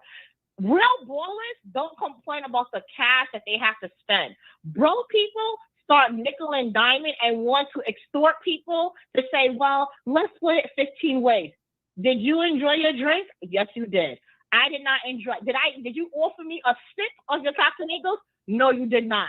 So because I sip my water with ice and 2 lemons, that's all I'm paying for. $0, and I'm paying for my chicken nuggets, and I'm keeping moving. So for you to say people like us who wants to, oh, yes, because that's what I pay for.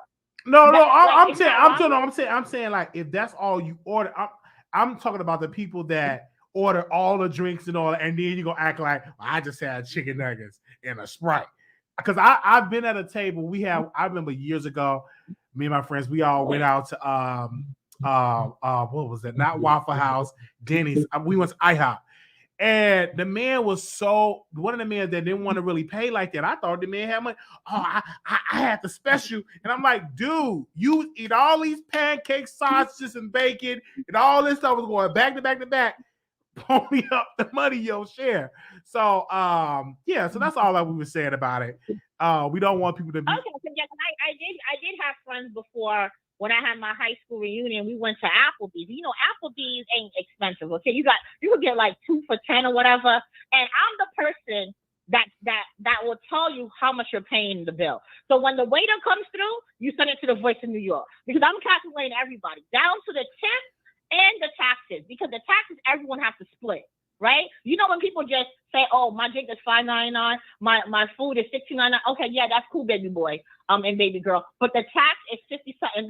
We're gonna split the taxes up, and then in addition to the little tax, then you add it to what you paid for. And then I need to know what card number you are, and we're gonna put it right next to the numbers, the last 4 digits with the total. Okay, how you paying? How much tip you need? I'm the one that does it, because I don't like chaos. Okay, you know, because it's kind of like, why are you being so dramatic? Yeah, right? That's what I tell people who want to be big ballers. Why are you being so basic? Isn't that what Anna said? Why are you being so basic, and why are you being so dramatic? If you pay the money, don't, for my time, like, how you gonna be mad at me because I want to pay my portion of the bill? It behooves me when people do that, and it's actually very extortion-like, and that's why I don't go out with certain people, because I need to be clear. As soon as you sit down at the table, can we split checks? Okay? All right. Hold Thank on. you. Do you have anything to say? Because I'm about to get off with Wiley. Nah, I ain't got nothing to say. I just want somebody to be true and everything. Okay, well, thank you so much, Wiley. All right. I'm speaking. Okay, but Shanika, Wiley has to. Get off. Okay. Hello? Oh, they sisters. Oh, that's all. I got 2 sisters calling to the Wiley Show. Okay. Oh, let her call back here. What she got to say? 0235. Hey, Wiley. Hey. Listen, personally, DaBaby's trash. I don't care what none of y'all got to say about him. What about the dimple? Trash. What about the dimple? I mean, I'm not gonna lie, he's good looking, but he's just too problematic for me. He should have been canceled when he attacked that woman point blank, period. I don't care what none of y'all got to say. He is not good rapper. He is not a good rapper. When he tried to do that remix with Dua Lipa on Levitating, that song was trash. Okay? That song was trash. He made that good song trash. I don't care what you got to say about it. But listen, Anna, she should definitely start a YouTube channel. I think she should be a gossip blogger. To be honest with you, I think everyone will watch her. Oh yeah, I think everybody if she will watch her. criticize everyone's clothing and stuff like that, she'll kill it. She'll make that. She can pay off those people and then some. So hopefully she doesn't get deported back to Germany. I think she did. Hopefully she stays in the U.S. I think she did get deported. Did? I think what I don't know for a fact, but on the credits it was like she served like a year. She had got deported because her visa had ran out. So I think she got deported. I could be wrong, y'all. Fact check me, because that's also on the show and the little credits and stuff like that. I have to really like Google the real story and see about that. No, from my understanding is that she's currently waiting to see the results and stuff like that to see if she's going to go back to Germany. She had ICE. Okay, she had ICE custody. Okay. All right. Can I get tickets? Do we have any producers that give me some tickets to get a flight to get the ICE and see if can we see her? Can we visit her? Can I bring in my camera to go live? Go ahead. No, I don't think so. Listen, Wiley. Listen, I think personally, Anna, her father is rich. I think there's no way. I think she knows all of this taste. Like some of the people that she scammed, she said that she ordered like generational wealth. So I think that she had some money under her belt, and I think that she was taught all of these things. I don't think that she was taught to scam, but I think that she had the lifestyle of like royalty and stuff like that. But you also have to understand, she read a lot of magazines. She read a lot of material, and I think she done her research on the proper things to say. And especially when you come into America, you already coming in and say, oh, your family in Germany, you got this trust. The average person be like, okay, let's borrow from your rich daddy and stuff like that. I wanted the man to be rich, you know what I'm saying? But I think he was just an average man. I don't think he was rich. I just think that was her delusion, that she wanted the father to be rich and he wasn't. But I think that was her delusion of it. And she played and she kept saying it so long ago, you believe that's the power of being confident. That woman was believing her own lies. And she had people, she was about to shake up the world with her foundation.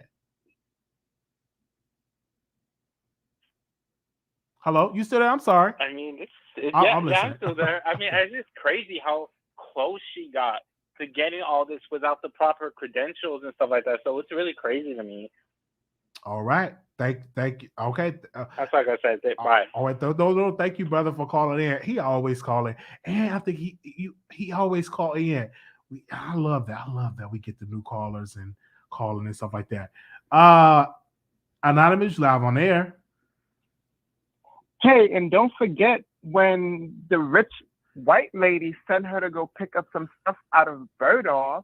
Oh yeah, she had did. The credit card. She did, and then she ran up the lady card and she didn't report it. She did. She was so embarrassed to report it. Yeah, because she didn't want people in her business, like because people exactly. Wow, she did. She racked that up to like $90-some thousand. No, it was more than that. She racked up. That's how she had to label dresses and all the shoes. Yeah. She did do that because she sent her to get the man clothes and she had to sign. I'm like, you better come on, Anna. Is Anna an icon? Would she be considered an icon for what she did? I would definitely deem her an icon. Because she did so. Definitely. Because she would be at the balls. Like which house? I want to know which house. And trust between me and you, they are Annas in the ballroom. It's a lot of Annas in the ballroom scene. You're right. There are plenty of Annas in the ballroom scene. Because you're right. And they do it very well. You're right. Because you get those sexy men that get with them wealthy guys and get their cards, give it to their homegirls, rack it up. You know what I'm saying? Because when you're attractive, you can almost get away with anything. and it's some attractive. I've seen some gorgeous men that's in that ballroom scene. Most of these gorgeous gay men that you see on the internet that go viral, 9 out of 10 chance they in some house they walk balls. Yeah. So you're right about that. It's a lot of. I call them a bit. Oh, Yeah. That's There's plenty of Annas in the ballroom scene, and some of them do even worse than Anna. They make they cards, but you know that's TMI. But you have to know if you know. But yes, I had to call in to be a little messy. It wouldn't be me if I wasn't messy. First of all, I do want to say congratulations to Armon for hosting his very first I would say hosting. I mean, I think this would be like considered like his celebrity host. He hosted before, like he had hosted like some other stuff. But this was like really major, like a first major Hollywood booking for a celebrity, like Iggy. Exactly, number one Billboard hit. But I don't understand. Or maybe Armon can explain to the people, like, where do he see himself in 5 years from now? Do you want to be a international person? Do you want to be I mean, like, I don't understand. Are you a blogger? Like, what is he? Because I do think he just want to be in Hollywood. I think that just have the I would say he's a media personality. You know what I'm saying? A media personality that also hosts gigs. He could even tap into being a DJ. I think that's another arm of his umbrella as being not just being called a blogger. He should be considered a media personality. I think most people that are on YouTube should be considered a media personality because anybody you can get that call and say, "Hey, Wiley, can you host this gospel event? Hey, Wiley, can you host this baby shower or something like?" I would consider yourself because calling yourself a blogger, I think that's such an outdated term. I think the correct term for YouTubers, we should say media personality. I believe so. I believe that's the correct term. I mean, like, if stuff happens at the event, can he talk about it? Like, if he signed an NDA, then I don't think a lot of stuff that you can talk about. Like if you see somebody doing some coke, can you say that on your blog? Unless you know what I'm saying? Because we the people want to know. We the people want to be messy. We the people want to know what's going on. So that's what I'm trying to say. Like you're among these celebrities now. So do you have to cut back and watch what you say? Yes. Can you still be yourself? No. Like if let's say if Iggy was in the bathroom doing cocaine. And he witnessed this. Allegedly. Let's say that was going. Let's say for a point of conversation, allegedly. Or if he see me, I'm gonna put my name in it because baby, you put these people there, they're gonna be all type of cease and desist. If they see me in the bathroom doing some coke, right? I'm this high profile producer. I'm just snorting coke all through the event, getting high and stuff like that. And you go live and talk about it, but I know the person that hired you, then I'm gonna blackball you in Hollywood. You know what I'm saying? So a lot of times it's good to do those events, but what if you got some good information that can take your blogging career to the next level? Do you spill it or do you not spill it? So I think that's what you have to learn to be strategically. Yes. Well, that's him, but I do want to be. I just have to say hypothetically, if I'm in the bathroom doing the coke, because I don't mind, putting my name. If I was I'm a high profile film producer. I'm just doing cocaine with Medea. You know what I mean? Like if you see that, do you go to your blog and say this is what you saw, or do you? Like, I'm not gonna say this. What happened at this event? Stay at this event, because even. Let's talk about it. I had a friend that called into the show and he got invited to these Hollywood parties and it was a secret code to get in. Those Hollywood parties, that stuff do exist. Now, I go to my YouTube channel and say, hey, I seen such and such in one of the rooms screwing? Because if I start saying that, I'm not going to get an invitation to the parties. Because, stuff goes down at them parties. You even got some women that say they were violated at them parties, especially at them Diddy parties. I definitely want to go. You ain't made it till you made it to a Diddy party. So so that's a good point. When you do go out and rub elbows, sometimes it can dwindle your light when you're doing online, when you're doing blogging. when you're doing commentary. Exactly, because we the people want the mess, because that's how people came about him. But I just want to say, you mentioned Iggy clothing. I agree with you. It looks tacky from Iggy to Armon to T.S. Madison. I'm surprised you didn't mention her, but I have to be honest. T.S. Madison looked a hot mess. Well, T.S. Madison, T.S. Madison looked like she left a church service. T.S. Madison like a hot mess. I guess she ran out of lace wig glue, because as you can zoom in, it wasn't glued down properly. Her eyelashes was half gone. She was missing lipstick. Her eyes was half closed. I mean, like, you're supposed to be this it girl. You're working on Fox. You have the shot. You need to hire your personal photographer, even though Armon said he had his. Is this sabotage? I mean, she looked a hot mess in my humble opinion, and the dress was very cheap. I'm keeping it hot. I'm keeping it messy. Maybe her team. If you zoom in on her lace front wig, it's horrible. You can see it. Maybe her team. It is what it is. This is where, maybe she didn't have her team with her, but not every photo you run to post up. Yeah, every photo is not meant to be posted, because I even got dragged because I had a friend, he was getting into music, and I would post any kind of picture. He would get on me for that. He like, don't post. I just post anything, because image means a lot. I think somebody should have tapped T.S. Madison on her shoulders like, sis, can you run to the restroom and get yourself together to go and pamper? I just think that she was laughing with her good girlfriends, and then the wig was just going to display it. They laughing, and the drinks the drinks are getting the pouring and stuff like that. You eating the chicken wings. It looked like they had baby back ribs at the place, and the camera just and they just posted it. I don't know. Did T.S. Madison? Let me see that she posted on her page. Give me a second. But this is something. I'm glad you brought it up. I wasn't gonna drag her look like that, but you really got into that look. I mean, well, I'm just keeping it real. They posted, so it's up for the public. Oh no, she didn't post it. No, yeah, you're right. She didn't post it at all. The only not every photo you run to post. No, you need approval first. Yeah, you need approval first. Let me see that she posted in her story. Give me a second. Let me go on my story. Okay, I could tell she had. I could tell she had her stylist when she went to this movie. Oh yeah, she did post it. Oh yeah, the eyelashes was down. When I zoom in, because baby, people are very nosy. We zoom in. The eyebrows is uneven. Oh yeah. The eyelashes half gone. Oh yeah, one of them is kind of like lean. One of them kind of like leaning down a little bit. The lace front. I mean, like, girl, you're supposed to be the it girl. You're supposed to be the girl. I mean, come on. But I mean, it's cute.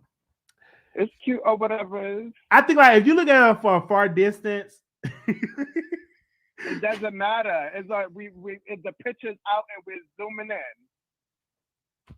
We the people are nosy. Women go through a lot, because you eyelashes, wigging, like cocked to the side a little bit. It doesn't matter, no, because the person Armon posted from the vision board to my empty and dusty apartment in Atlanta to VIP section and personal photographers in Hollywood. So your photographer should have touched up the photo, if you ask me. But like I said, I just wanted to be a little messy. I love your show. Shout out to Armon. You're doing your thing. And maybe maybe she will have. We love you. Maybe she will have her. But this is just a little. But let me speak on this for a second, since we're speaking about T.S. Madison. We're being messy here. When people say, Wiley, you a flip flopper, you have heard that, but if you understand the history of Maddie and Armon, he was dragging her. Some of y'all may not know. Dragging her. Everyone flip-flop. Okay? I just want to make that point. Dragging her for filth to the point that he said she hired. I remember he said this about T.S. Madison. That T.S. Madison hired co-host that R-word her roommate. Y'all remember that? I ain't gonna never forget that. I ain't gonna never, ever, ever, I thought it ever. was the makeup artist, her old makeup artist. It was Cherry the Something to Boom. that nature. It was Cherry Yeah. that she got hired, and it was a rumor about her and a roommate that she R-word her roommate, and he put the rumor out that T.S. Madison hired Cherry, a woman that R-word her roommate. Y'all remember that? So when people call me a flip-flop, When I first heard of it, it was with the Geo situation when they had to falling out. yeah, when they had to fall, And when they had all I that. remember that. Yeah. I remember. So when people say flip-flop and all that type of stuff, don't come with me with that because I'm gonna pull your flip-flop card. When they say it, just say flip-flop come in many shapes and forms. Okay. It comes in many shades, and this ain't no allegedly. They talking about allegedly. No, this actually happened. That ain't no allegedly. That actually happened. I watched it. I was in the live. Okay, so We always in the live, right? So when people say flip flop, I'm like, well, okay. But you know what? I am happy for them because they were able to, out of all of that, they were able to kiss up and make up, and now they are rubbing elbows with Iggy Azalea and rubbing elbows with a woman that could have been one of the top female MCs, but now she's not even being discussed as being one of the top female MCs. They don't even mention it. Iggy name don't even be mentioned, but she had one of the powerful ones. She had two, if I'm not mistaken, it was in one number one hit or two number one hits. Iggy Azalea had. I don't know the history on that, but I remember she was hot at one moment.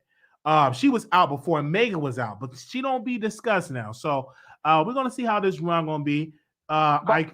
But before I get up the line, honestly speaking, Armon is doing his thing because if it wasn't for him hosting this party, we would not be talking about her. We wouldn't be talking about Iggy. We wouldn't be talking about Iggy. I didn't even know she had an album that came I didn't even know she had an album that came out last no year. Shade. That's no shade at all. I didn't even know this sister had an album that came out last year. And that means her team have failed her because we talk more about Erica. Where is the promo? Than Iggy. Right. Where is the promo? So maybe she's not got the backing of T.I. no more. I think he dropped her or they're no longer cool, if I'm not mistaken. They said. Yeah, but I want other people to call in and give their honest opinion. Okay. I was just being a little messy. Shout out to everyone. Let everyone know how I'm feeling. Thank you so very much for calling in. All right. People calling in, giving their opinion. All right. Anonymous, you live on there. Okay. And she's still up this late and trolling? 0235. Hi, Riley. I have to call back in. I forgot to speak on Armon. Listen, that picture, that to me, that's a mess. One is giving too much, and one is not giving enough. After seeing this picture, I really think that that rumor about Iggy being on food stamps, I'm really trying to believe it.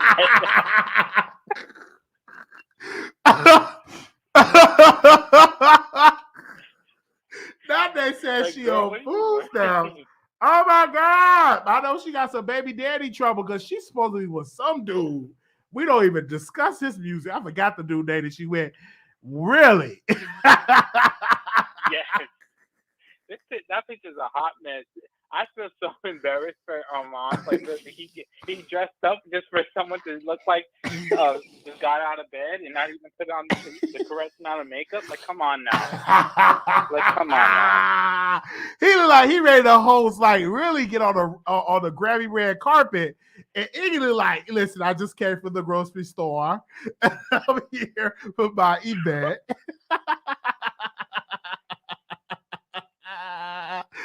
Oh, not they said she on Wick. Y'all is trying it in these comments. Oh man. I just pray that she's not on Section 8 though. That's just too much. I know she had like Playboy Cardi, like she had like a problem with him not taking care of her baby, and she was like calling him out and all that type of stuff. I mean, she's just a mess. Like someone definitely blackballed her. Someone definitely did. But listen, I have to say allegedly, because we don't know this for a fact, but ever since allegedly Cardi put Armon on his payroll, his content has been weak. I really think that he's so desperate. After he got that call from Cardi, he became this desperate person to be a celebrity. And I really believe that that's going to be his downfall. Definitely. Until I see him interview, enough with these pictures, interview an A-list celebrity, and then I can call you a celebrity. Like, make it make sense. Or he like, could have he could have interviewed Iggy, and I'm like, why didn't get no interview like that? You know what I'm saying? And what will be the questions to ask Iggy? You gotta ask her the tough questions, and stuff like that. But you're right about that. I think like once you get in the room, and that's what something that that Wendy Williams didn't do when she came in the game. She didn't go to the industry parties because she wanted to remain with the people. And then eventually towards like once she got it in, once she got her show on television, she started to mingle with the celebrities. But most of her career, she didn't mingle with the celebrities because she was talking about the celebrities. And it's kind of hard when you try to become a favorite and become a celebrity, and then you want to talk about celebrities. It's going to be challenging because then your content will become lukewarm. It won't be that fire like your fans really love. Exactly. We know him from dragging these celebrities. All his content is going to be censored. So I don't understand what he's trying to go for, because I think that people are going to turn him off once they realize that his content is like censored and that he doesn't drag these people anymore. So there's no point in even having a YouTube channel at this point. That's something that's something, because you're not the first person that said that. I think like people were making as one of the complaints, like, oh my guys, like, are you still gonna keep it real, stuff like that? And we're gonna see and stuff like that. We definitely gonna see. But I would have loved to have. It would have been great for him to have a sit down interview, because I'm like, what was you hosting for her to do her concert on Streamweb? What was she on, StreamYard? I don't know what she on, but I'm like, child, you need a sit down interview to go viral, because ain't nobody checking for that music. We need to hear your story, because we didn't even know that the woman had an album out, and I'm just being real. Exactly. I bet you he paid for that photo, to be honest with you. Oh my God. That's all I gotta say. Bye. All right, bye-bye. Oh, let's call these callers are going there messy. Let me put it in. I'm just covering the stuff that is already public, and we're covering it on social media. Was already public. He was hosting the party for a bag. Facts. And so anything that you post, you will be, people will talk about you, stuff like that, and it's okay. You know what I'm saying? Nobody have a problem with it. We wish him. We want to say congratulations. That's great for that brother for doing that. When I found out let me see. I'm just saying, y'all in the chat. I don't watch. Okay. All right. Well, we want to thank y'all for calling in. This was fun. These late night shows was lit. She must have had work done early in her career. Oh my God, they talking about Iggy. Thank y'all so much for calling in. Did anybody else want to call in? The number is on the screen, 646-716-8447. Iggy has $6 million and it's on WIC and food stamps. I don't what? Really? They said views of the Wiley Show is not the necessary views of Marquise Wiley. Really? And see, people would say, because I know what the comments, I know what the email is going to read. They're going to say Wiley was hating. I am a comedian. I make a joke. You know what I'm saying? That's what I make. And when I host shows or host events, people are going to talk about me when they see me with my bow tie and stuff like that. So I get it. When you're in this business, people are going to talk about you. It is what it is. If you can't handle it, don't become a public figure. It is what it is. Don't become a public figure. All right. 9867, Carla, you on air.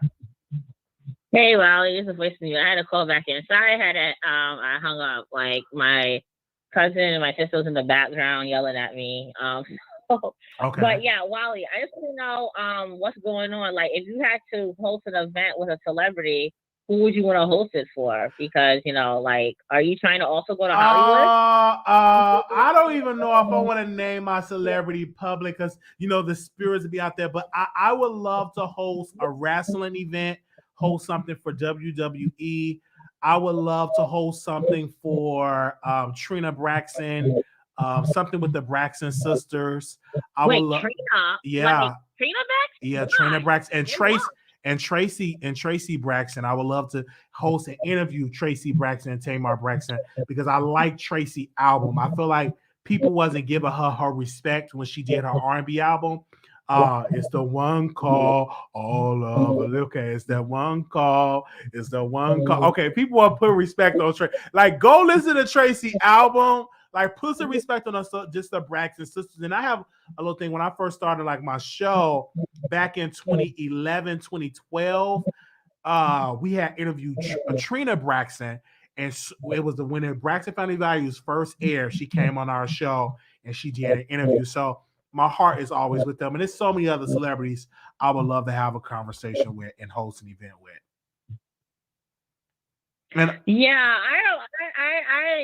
I feel like the Braxton family showed me how disorganized and out of control the church family is. But I would say the show kept me fed. I love the Braxton family values. And I love Tamar and her little sayings, right? Like, that was like my favorite show. But I have not been checking for the Braxton since the Braxton family values. Hey, I hear you. Like, go ahead. No, I hear you on that. Go ahead, sister. And as far as wrestling, I agree. I wouldn't do wrestling today, but I would have done wrestling a couple of years ago when War is War was a thing, or when Stone Cold Steve Austin was out there, when D-Generation X were out there. I feel like that was like popping when we were younger. Like, wrestling nowadays is more corny. I think like wrestling right now is still profitable. I may even go to WrestleMania. It's still popping if you still a fan. You know what I'm saying? Because we got some amazing wrestlers. Shout out to Roman Reigns. Shout out to Roddy Roslin. Shout out to Brock Lesnar. Shout out to all of these great talented people. Then you got AEW. So the wrestling market is definitely there. But and it's not too many African Americans commentators in there doing it as well. So yeah, but AEW is definitely is a show that I think is on and popping, and right there. So I think I would love for get regular fans back. Like, hold on one second. You gotta be playing on speaker or something, because I hear a backtrack or something. Oh, you hear from me? I don't have you playing on speaker, but yeah, hold on. I'll mute. Go ahead. Okay, like if AEW and WWE went back and forth on Monday nights to bring back the Monday Night Wars, it'd be amazing. But AEW is definitely amazing wrestling promotion. I love competition because anytime you have competition, it's good for the wrestling business. And shout out, we're gonna start reviewing some of these wrestling pay-per-views as well as with my celebrity gossip. So I want to give a special shout out to Chelsea for giving me that suggestion, for saying that. So that's what we're going to be doing. So yeah, we definitely going to have that for our channel and add some WWE content, AEW content for people that's definitely into wrestling. Yes, Brock Lesnar is still wrestling. They say I like Wiley Show. I just can't do. I don't know any of the new wrestlers nowadays, right? The last time I have watched wrestling was when I was like maybe 14, 15, when it was epic to like you watching it on Monday night, and then The Rock had beef. He's coming down, and then you hear Stone Cold Steve Austin, and it was like we gotta wait till next week, right? Nowadays, I don't know what's going on in wrestling or who's the new things out, because then I started to realize wrestling was fake. You know, I always wanted to go up there when Vince McMahon wasn't popping and Stephanie McMahon was dating Triple H or mad at Triple H. The Undertaker was there, Kane was there. Like, that was like, oh my God, I can't believe, and then everyone is doing the suck it when we in school and stuff. Nowadays, it's kind of like, when you grow up and you realize it was all fake, it's like, nah. And then now I'm looking back at it, you remember Rakiki, the little fat chubby dude? The Rakishi. Do you remember him, Wally? Yeah, Rikishi. Yeah, absolutely. His sons is wrestling in WWE. The Uso brothers is wrestling. Them his sons. They actually are the tag team champions, the SmackDown tag team champions. So yeah. Yeah. I just can't believe nowadays that people used to make him rub their bottoms. He used to rub his butt in front of people's faces. Like looking back, I'm like, why did they used to do that? That's like it's so awkward. You know, like it's entertainment. It was all entertainment, man. Like I'm telling you, like it's just good talent. Like I said, I'll never forget when I went to Money in the Bank. I believe in 2011 or 12. I went to Money in the Bank. I think that was the year that CM Punk won, if I'm not mistaken, because it was in Chicago, and I paid like $300 and some odd for a seat. And I still got the chair. My mom still got the chair in Chicago. So I do want to go to WrestleMania. I don't have no WrestleMania money to get like no front row seats, but I do want to see, and I definitely want to see The Undertaker get inducted into the Hall of Fame, because he's going to be getting inducted into the Hall of Fame. So yeah, so we definitely going to be bringing some wrestling content. I'm gonna introduce it with my celebrity gossip content. Since we're talking about it, and last before I hang up, I mean, I wish they brought back Celebrity Deathmatch, because I would love to see a scene of Cardi B fighting Nikki, and then Tasha K comes in with the thing with the Celebrity Deathmatch. That would be lit with the little clay Soulja Boy Soulja Boy and Bow Wow said they was gonna train to become wrestlers. I don't know how true it is. I don't know. I think Bow Wow was talking, but that's money right there. That's a bag right there. If Cardi B says she want to get in the ring, she can get millions of dollars. Because Floyd Mayweather, when he got into the ring with Big Show at WrestleMania one year, that was a bag right there. So it's a bag to be made into wrestling. Like you can make good living. It's wrestlers getting millions of dollars a year. So it's a bag that you can be made. And then also too, look how you transition out of wrestling to become an amazing actor. Because wrestling, you're acting. You gotta do good promos and all that. Why do you think Rock was so successful into Hollywood? Because he was groomed in WWE. He was doing promos. He had to remember scripts. And then so when he transitioned, it was an easy transition. And that's how he's so successful. Look at John Cena. John Cena transitioned from WWE to Hollywood. Now Roman Reigns is the top talent. Now Hollywood is knocking on his door. And in a couple of years, he's going to be transitioning from Hollywood. See, that's a good idea. And also, I just have to call you out about something, right? I know you mentioned that I think you said like you play both sides of the fence or something like that. Like you see the people that backpedal. But I listened to your live yesterday, and while you were really backpedaling, kid, like, before Avante called in, you were all against it. Then she called in and he's like, yes, sister, I agree. Yo, I was like, I know Wiley's not out here backpedaling. Like, well, no, I was, like, I had to call you out, kid. I'm like, yo, Wiley is back, and I'm mad in calling yesterday. This woman, and I was like, this woman, she called me. I had to be respectful because she was calling in, and so I was being respectful. And number one, I was trying to see was she single. I'm just saying, for asking for a friend, and I was being cool with it, being nice with. I said what I said. She called in. And I didn't want to like drag. I didn't want to like drag her, and she start crying. Then I get canceled. You know what I'm saying? So I'm like, oh, I agree with you, sir. And she's single too. She's single. I don't know if she's single or not. I don't know if Avante right. I don't know if she's single or not. But if she is single, I'm asking for a friend. Go ahead. Yeah, but Wiley, the thing is, it's kind of like, when you're talking about behind someone's back and they come confront you, you be like, well, I didn't say that, and you start twisting around. You can be like, no, I said what I said. Like when my sister called her a little cum bucket, whatever. I use that too, but I use mostly scummy bummies or whatever case it is, scummy bummies. Or in New York, we call them treesh. So treesh, I don't know, like how people say hoe, but in New York we use the word pop off. Biddy, and a new word out for those who are in the younger generation is treesh or Trisha, right? But I use scummy bummy, okay? And then for the dudes, I use the word bum bum. So when I heard back and I hear you, she's bringing in Israelites, and now everyone knows if you go, if you ever visit New York, the Hebrews are out there with the purple robe and whatever. And I'm like, she's really gaslighting y'all. And then Wiley, you sitting here condoning her gaslightliness. I'm like, why are you she was a grown woman and that's in delusion, and here you are coddling her No, and babying her. And then I read your comments, the comments feed, and I'm like, are these women in I really truly want to know, why would someone put themselves intentionally into a relationship knowing that they are married? And then this is the kicker. People always talk about, oh yeah, I'm his spiritual wife. First of all, if you're true into polygamy, every party knows they're in a polygamous relationship. There's no secret in a polygamy relationship. This is why when men say, oh, my wife, no, the side chick say his wife, no. It's supposed to be a sit down of the rules, the regulation, who will see him, when they will see him. They must have the money. She didn't get nothing from the deal but a terminated pregnancy, and then she wants to come back 9 years later and get pat and coddled. Why do you have to feel sorry for these types of individuals?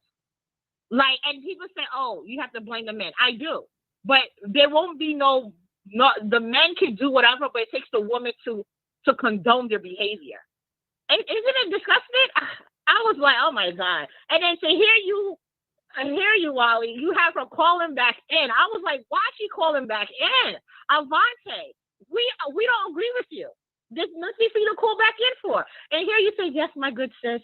I mean, you were in a cult. Bro, really? This is what we're doing now? You can't even be honest to an adult woman? She's not mentally challenged. She know what she did. Now, 9 years she was in this. So 9 years you were brainwashed? Like, get out of here. Like, come on. Like, she really was Boo Boo the Fool. You know when your parents say, do I look like Boo Boo the Fool? Yes, she is the Boo Boo the Fool. I don't know who Boo Boo was, but listening yesterday, now I know who Boo Boo was. It was her. I just had to call you out, Wally, because I heard the beginning, and then when she came back up, here go Wally, flipping and flopping like a pancake. He was like, I'm too well done. Let me go to the other side. And then you were like, yeah, go ahead, sister. And I'm like, wait, what's going on here? What's going on here? I thought, Wally, you do this a lot, but I understand get the people going, but I got to call you out. Like before when you said that Nikki needs to retire, and then all of a sudden you say you're a Barb. And I'm like, yo, are you a Barb or you want her to retire? Then you talk about Erica Banks. She didn't get her breast done. She got her breast done. But then yesterday at Erica Banks Live, they're saying, oh, she needs to get her body done or whatever. I'm like, what's going on, kid? Well, what's going on, kid? I would say to Avante, right, I wanted to be respectful to us, the guest, because I did ask her, did you retire from being a side chick? I was asking some shady comments, but I wasn't being aggressive because, number one, that's a queen. You know what I'm saying? That's a queen. I want to be respectful, and I want to make sure that she felt comfortable to coming back on. But if I would have came at her hard, I don't think she would have called back into the show. She called in twice, and so I allowed the callers to give their opinion, and I'll try to stay like Switzerland. I want to stay neutral, and that's pretty much what I was doing with the beautiful Avante Wright. You may not agree with what she said. I was being Switzerland. I was being neutral until when she got on the air. But before she got on, I had my point across. The callers called in, and then when she called in, I'm like, okay, let me butter her up some to keep her on the line, because as long as she's on the line, we getting some information here. And and she stayed on, and then she called back in because she had some more stuff to say. So that was I wasn't expecting it, because remember, when we originally had the show scheduled, we canceled it because I wasn't feeling good. And then I was feeling better, and I went live, and I wasn't expecting her to do it. I'm like, man, I missed an opportunity with her, man. So I just went live, and she just hit the link. She hit the call-in number, and she called in. Like, people watched the show. Like, even not Erica Banks, she watched it because she seen my message. Who was the other girl? Flame Monroe used to come over here. I guess she kind of like mad at Wiley right now. But Flame Monroe used to come in the chat and stuff like that. So people, they be watching, they be coming out of the bushes. So I'm glad. I didn't want to get on the show and drag her and she started tearing up and crying. Because if that would have happened, then they was like, look what you're doing to a black woman. I'm tired of you, man, coming for black women. That would have been a thing. They would have been unsubscribing. They would have been doing videos, dragging me for filth. See, I thought thought you related to her because you were once a side chick too, or No, side boo, side- no, right? I can relate. You were a side boo. You kind of know and you can relate. And I never understand why people don't want to have their own. Why do you want to borrow stuff and then justify it into your head saying, I was a spiritual wife? That means your poom poom wasn't on high maintenance for you to be the wife. So you stay in your position like a pawn. You keep calling her a queen. But if you ever play chess, the queen rules the board, right? And she was a pawn that was trying to make her way to the other side to become queen and stay there for 9 years, a decade. Now, you see, I will give forgiveness if you didn't know he was married. See, that's different. You know, because men can tell you whatever. You know, when your man, if some men are like down low, they like to be in denial, or when they're cheating, like to be in denial. And the wife's like, wait, I thought we good. See, that's a whole different thing, right? I can't blame the chick because she really didn't know. But it's different when you intentionally premeditated. See, this is why premeditated come in. Premeditated, you knew he had a wife, and you still sit there to condone it, and then get mad that you weren't the only side chick.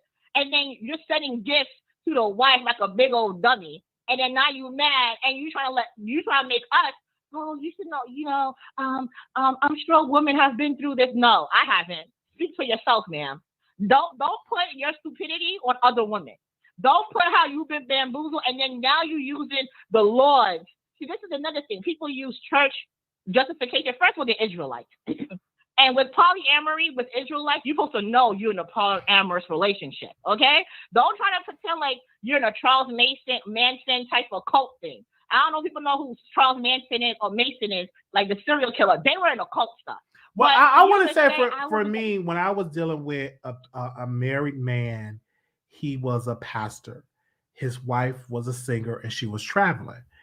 And when I was sleeping with him, you know, I was about 18, 19 years old. So it's some power there. It's some control there. You know what I'm saying?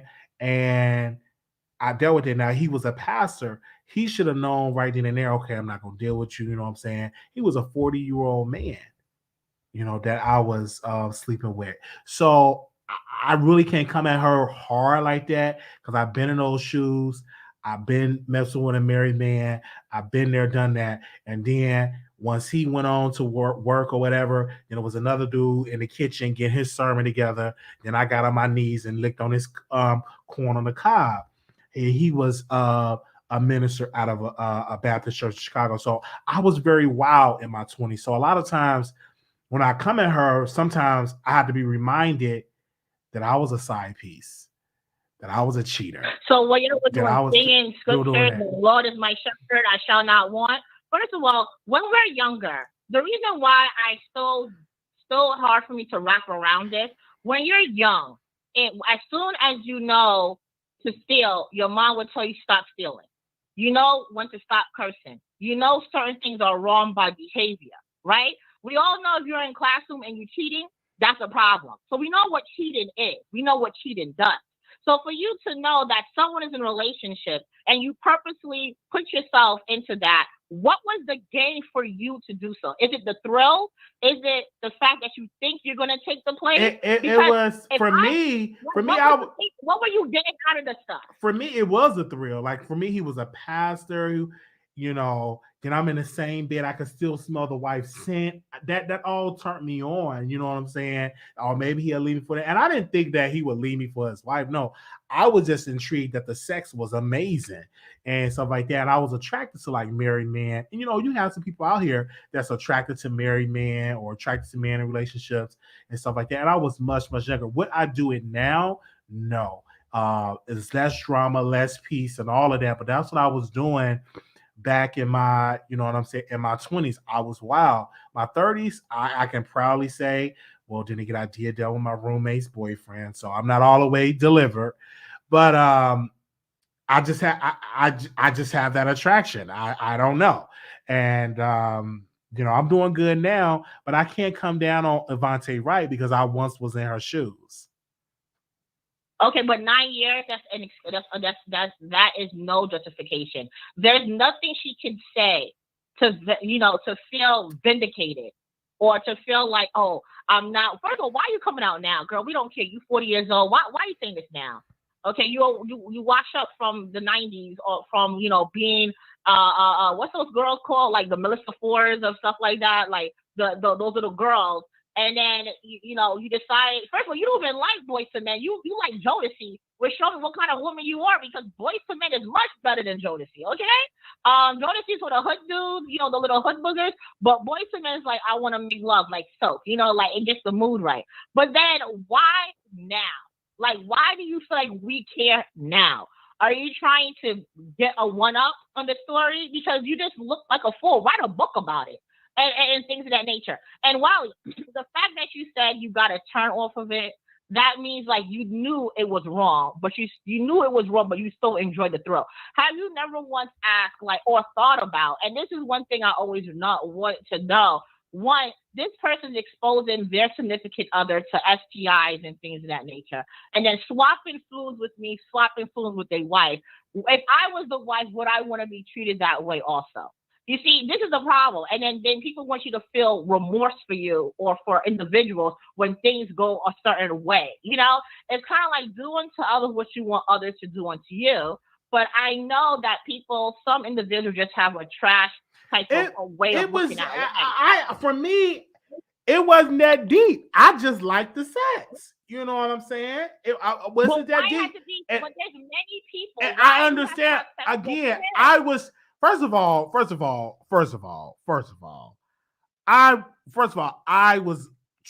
wanted to be with somebody else in that house, but he had a boyfriend. His boyfriend was over at the house, and so I had no choice but to be with the pastor. And I started feeling the pastor, but my boo, I really wanted to be with the guy that I was attracted to. That was the minister, but I couldn't do it with him because he had his boyfriend. So I had to sleep in the bed with the married man, and then we started dealing with the dab and stuff like that. The thing I didn't like, as I look back on it, he started playing his preaching videos, and then it ended from the preaching videos, and he started playing his porn videos. It's like he started playing like porn after he played the preaching video. So I've done it like, hey, it is what it is.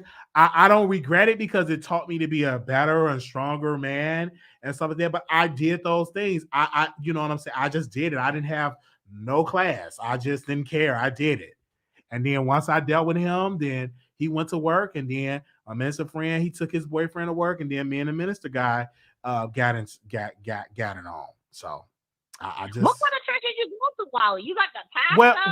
Well, it wasn't my church. It was the guy that I really liked. It was his church. That was the church that all that gay stuff was going on. It wasn't the church I was going to. I went all the way. I would take 2 buses in the train to go to the west side to go to this Baptist church, because it would go in because most of the guys in there were gay and stuff like that. So that's what it was. And I'm not proud of it because, you know, I could have caused something. My life could have been. And what if the wife would have came over with something, just it could have ended into my life. And then this is the sad part about it. While he was doing all this activity, his kids was like in a whole nother room. His son was like in a whole nother room, sleeping when all this stuff was going on in this house. You already cheating on your wife, and all this behavior going on in this house is just crazy. But I did it, and yeah, that's hey. Well, I don't know what kind of sloppiness of going and that else there, but has the wife ever found out? Because this is another thing, you know. I feel like if the person, you know, one thing when it comes to being in a marriage, I'm not married, right? But one thing with being in a marriage, you tend to ask yourself, if my significant other has ever cheated on me, will I give them grace or would I continue with the marriage? And I will say, for me, it personally depends. I think it depends on, did we have a prenup? You see, if I make more than my husband, I got to make sure the state that I'm in, once I leave, he gets nothing, right? And this is why I think women need to have prenups to protect themselves, because people are going to slip. And I also think, you know, if you want to be very thrillful, right? I feel like if you need to do swinging to keep it spicy, then that's something you need to talk to your spouse about. That's like alternative lifestyle and stuff. And if you know you can't be monogamous or talk to your whoever you get married to, let them know that this is not the life for you. Okay, let them know you don't want to get married because you can't be, married to me and then you desecrating our bed with people around and now I don't know and now I'm losing out my own fun, right? Because women always can have side boos easy. That's nothing for a woman to find someone. The thing is the emotional attachment, right? And it's kind of like the messiness. Now, what if you dealt with a side chick and that side chick is murder? You can't play with people's feelings. There are people who are off your life over being hurt, feeling betrayed. That's on the side chick side and on the wifey side. I get it, but when you are in the moment, heat and passion, when you in your flesh, when you're doing what you're doing, your activity, you're not really thinking about that. You think about that later on once you able to decompress and think about it and learn from it. But when you're in the moment, you're not thinking about none of that. None of that. You're not thinking about none of that. None of that at all. Well, that's very unfortunate. And the word, I did not use desiccate. I used desecrate, clearly. But yeah, Wally, I'm glad, you be out here trying to protect these side chicks. I'm not for them. My sister's not for them. I feel like you have to be very desperate to want to be with a guy who can't give you your all and then use justification to brainwash you that you have such a feeble mind of yourself and that you can't find your own, that you have to succumb to yourself of being a scum of the earth to deal with a second leftovers. That's how I look at them, like desperate women who warp their minds around that they're so feeble-minded that I wish I was a guy myself. You know how much I wish I was a guy at times so that I can play women and live comfortably? Because if they have these, weak-minded, feeble women out here, no wonder men are playing games. I'm like, I would too. Why not? Have fun. Have a woman cook for me. Have a woman make more money than me. And all I got to do is say I'm a man. That's what I got to do. Why not? Like from the Tyrones who don't have nothing. I mean, if jailbirds can get a woman to take care of them and believe in their dreams, down to the rich person of Sean to find someone to be in his harem, then what I'm doing wrong? I mean, I'm sometimes like, dang, men have it so simple. They don't gotta do nothing, but they show up and they could be mediocre in their sex game and they can still find somebody, right? Like they could be mediocre and still find someone. You know why? Because all you have to do is tell women lies. Let them believe you. Let them feel it. And once they feel it, you got their mind. It's so simple. And I just be watching. I'm like, dang, to be this feeble-minded, it's a sin within itself because that means you're not strong-willed. So I wonder that most people who are in this, do they have father figures in their life? What was their childhood? Like, do they have less self-esteem? Because people think they're winning, but they're honestly not winning. I really do feel sorry for those individuals. I really, really do. But, that's my thing for the night, Wally. I just had to call you out, and I had to call you out on a multitude of things. I agree with you yesterday with Erica Banks trying to pretend that Nikki owes her, and no one owes you nothing, okay? What you need to do is work hard to get to the next level. Don't expect anyone to scratch your back to reach to the top until you make it to a certain level, right? I know that's how it is in the Black community at most times, but at the same token, it's kind of like I had to get out the mud, right? Like Wally is getting out the mud and we're watching him grow. When Wally gets to a certain level, Wally will put people on, but there's going to be people who's going to try to take advantage of Wally once he gets there, use him and abuse him, and then dispose him like a used condom. There's going to be people who are like that, and Wally needs to protect his peace and his energy, right, Marquise? When you get to that level, that's what I expect, right? Most definitely. And one thing that I know who my inner circle is. All these new, I know who my day ones are, and I don't have many. I'm talking about in my inner circle because the higher you go up, you got to watch a lot of stuff. And I'm not new to this. I've been in parties for a long time, and that's why I appreciate the Armon Wiggins for making a way, opening his door for more talent, for new talent, because it's, for my opinion, it's been a lot of people that Jason Lee, but it's more people than Jason Lee. You know what I'm saying? That some talented folks. Because I'm looking at radio right now, because I listen to a lot of radio. I'm like, man, we need some new radio talent, some new radio personalities, because these people are lazy. Or either they got the money, they don't want to work hard enough to be entertaining. We need a new breed of talent and stuff like that. So that's why I try my hardest to do this and stuff like that. But I wish all the people that's doing it, getting it back, get your bag. I'm not mad at a black man for getting their bag. I'm not mad at a black woman for getting their bag. Get your bag. But when it comes to this social media game, people have to understand people are going to talk about you when you do good. They're going to talk about you when you do bad. They're going to talk about you. As long as you're out here in a public figure, they're going to talk about you. I agree. And you know what, Wally? You're not new to this. You're true to this, right? Just protect your peace and protect your energy, because there's going to be people out there who are wolves in sheep's clothing, right? And look at DJ Academics. DJ Academics got it at the mud by capitalizing on your city, Chicago. Talk about the war shy. And I'm not mad at them, though, because the reason I have people in Chicago, some people get mad at me when I say this. I say these academics saw something that should be documented. Chicago crime is entertaining for people. That's on the outside. You know what I'm saying? You got a cat in London. I can't think of his name. And Trap Lord Ross. Okay. Trap Lord Ross. I watch him too. He picked up the baton from DJ Academics, and he's all the way across the pond covering the beefs in Chicago. So I'm not mad at DJ Academics. I'm not mad. Y'all doing the stuff we're going to cover.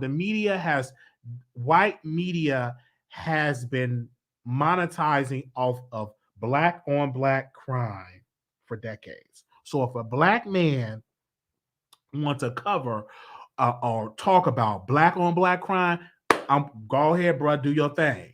We shouldn't, because we ain't gonna be talking about we need to cancel CNN. You still gonna watch CNN? We need to cancel ABC. You still gonna be watching ABC News. You still gonna be watching BBC, all the MSNBC. You still gonna be watching this stuff. So if a black man want to cover that, go right ahead. And if anybody want to see something else, true or positive outlets, you create a positive outlet show.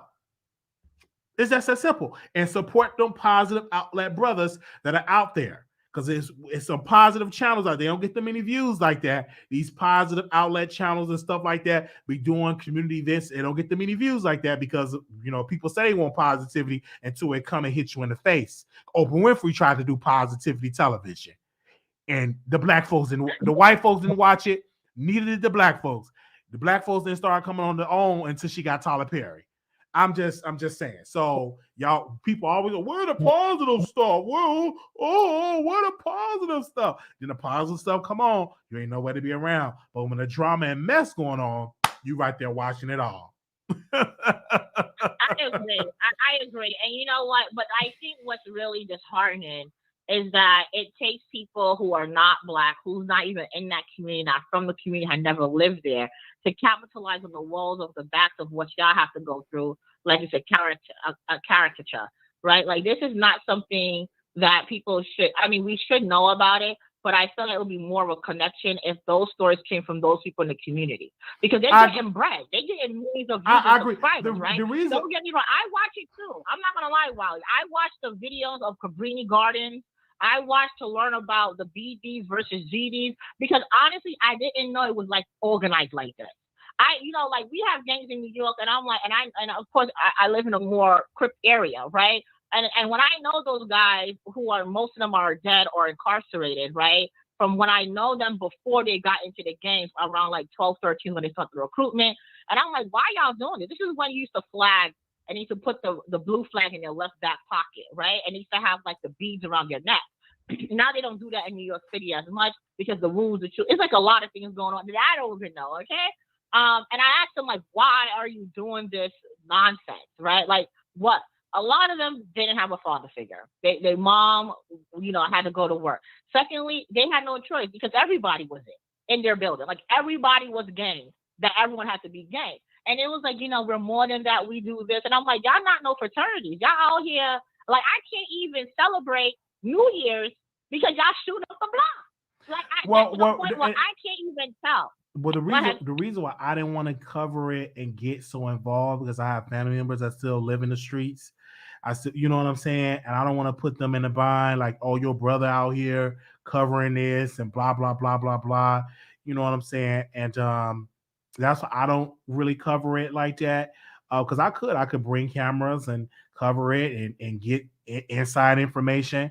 You also got to be careful because I remember one of my brothers, he posted something on social media about a rival gang member, and he was dissing him. And so the rival gang member, he was like, they came to my grandmother's house, and they wanted to pop my brother, but they popped his friend, and the friend was banging on the door. My grandmother, can't hardly hear or whatever, and popped him right in the leg. Now, what if my grandmother answered the door? She would have got popped right then and there. And because they was looking for my brother, because my brother was like dissing a rival gang member. So that stuff is real. So I have to be very cautious on that. So I don't really cover like Chicago beefs and all that stuff, because these people are the streets are real. You know what I'm saying? So you got to be, very cautious of that. Strategic. You got to be very, you got to be very strategic. You got to be very strategic of that. You can't let them know it's you though, Wiley. If you were doing that, I will always tell people who trying to cover gangs to like, don't let no one know who you are. Because it'd be a dangerous thing. Because it'll be unless I do like a voiceover and do a channel that you don't know is me and stuff like that. But being like the face of that brand is just very dangerous, especially when you still traveling back to the Chicago, seeing your family, and all they see you slipping. You at Hero shouldn't kind of get a 6-piece and you get popped, So it's because what you're inviting, life and death is in the power of the tongue. So you're inviting them spirits, because you know what I'm saying? It's like gumbo. You bringing all that energy. You know what I'm saying? It's easy to be out in London to cover Chicago affairs, because the average person in Chicago ain't gonna get a plane ticket to London to come and get you. That really gonna happen. You know what I'm saying? So they covering that stuff and getting a lots of money, but you gotta question the corporate interest, because you see this. Why don't you shut it down? You know what I'm saying? But it's profitable for you, YouTube, to get this money, and y'all get the piece of the pie. So, and they see this stuff, it's a big part of it. Like, DJ Academics did something and somebody else picked it up, and the next person going to pick it up again. So it is what it is. And that's the crazy part, because you can cover gangs all around the world. I mean, there's one channel, and I think he's Hispanic. I don't know what he is, but he actually go to the communities. And I'm like, when people are able to go to the communities, he go to Memphis, he go to New York, he go to many different projects, and they just let him slide by. And this is the problem. This is why it's hard for me to respect these people, because people who are from there, they can't just walk by because they get shot up. But here you are having a little foreigner come into the community for you to glorify how y'all living. Are y'all not embarrassed? Y'all not shameful? Who wants to come there and let people see your backyard and y'all say, yeah, we gotta live like this? Sometimes, like, we don't want to live like this. This is disgusting to live. This is not a conducive environment to raise children. This is not something where people are dying at age 15, 16. You know what I'm saying? They haven't even lived life yet. And they're dying over a block that they don't even own, the white man owns. And then, they don't even have you dying over things that doesn't have anything. It's kind of like, what is going on? It's an actually scary thing to even go. And then to see how y'all living, I'm not from the project, never grew up in the project. My mom, thank God my parents worked hard for us not to be there, okay? Because I know I couldn't survive, because I will have to fight all the time. And I did have to fight. But I can only imagine to live in a place where you gotta always duck bullets. I had to. Who want to live in those type of stressful environments? Your cortisol level is high. You gotta turn around. You can't even enjoy it. Man, I remember, I don't know if I had on the wrong colors. I think I had on the wrong colors, and the guy in the neighborhood say, you can't rock them colors because the other crew, they rock these colors, and we at war. Like, we at war? I didn't know anything, because I'm just you know what I'm saying? But that was their environment. And I'm like, oh man, I can't rock it. Okay, and so I had to change my colors and stuff like that. I didn't even know nothing about that stuff, you know what I'm saying? Because the gang culture was there, but I was shielded out of it because I went to church, so I didn't really get involved. But I have, you know what I'm saying, I have family members that got involved and stuff like that. And I didn't know how stressful and how toxic it was until I moved out of Chicago. And I'm like, oh my gosh, like, I don't know how I survived being on the south side of Chicago, Inglewood. You know what I'm saying? How I survived that environment. I used to live in Roseland in Chicago. That's a high crime area. How did I survive that? I always like, wow, there was nothing but that's a blessing because as a man, especially as a man, they would have recruited you long time. As a black man, you know what I'm saying, but my grandmother, because I followed her and I followed her to church, it was like a shield. It was so busy. Like the church was so freaking busy. Tuesday, Wednesday, Thursday, Friday, every second Saturday, all day Sunday, like always so busy. School, church. So I didn't really have time to even like, you know what I'm saying, tempted to say, oh man, because first of all, I don't want to be jumped in no gang. I don't want to have to pop somebody to join the gang. So I never had hard to do none of that stuff. But when you broke, I did have like some temptations where, you being broke, you like, should I go and join this crew? You know what I'm saying? And that's when I joined the Army. So a lot of times, you know what I'm saying, people is just struggling, man. Like people trying to eat, they trying to survive. It's so much decade. I can go back to when I go back, I'm gonna just pan the camera because I did it before. And just in this neighborhood of just poverty. And you're going to be looking at buildings that been boarded up when I was in high school, in elementary school. Them same buildings still boarded up, still poverty. You know what I'm saying? So I said I can't wait to be put on so I can really invest back into my neighborhood and buy property and really bring back life into the neighborhood. But, a lot of my brothers and sisters that's, out here that's doing that, I don't judge them because a lot of them, they've been dealt this hand. They have some mom or dad isn't locked up. Mom probably locked up, probably was in the system, probably was in and out of juvie. So I don't really judge them. You know what I'm saying? I pray that some change can happen in the city of Chicago as well as many other cities. And I can really speak for Chicago because that's home right there. That's home.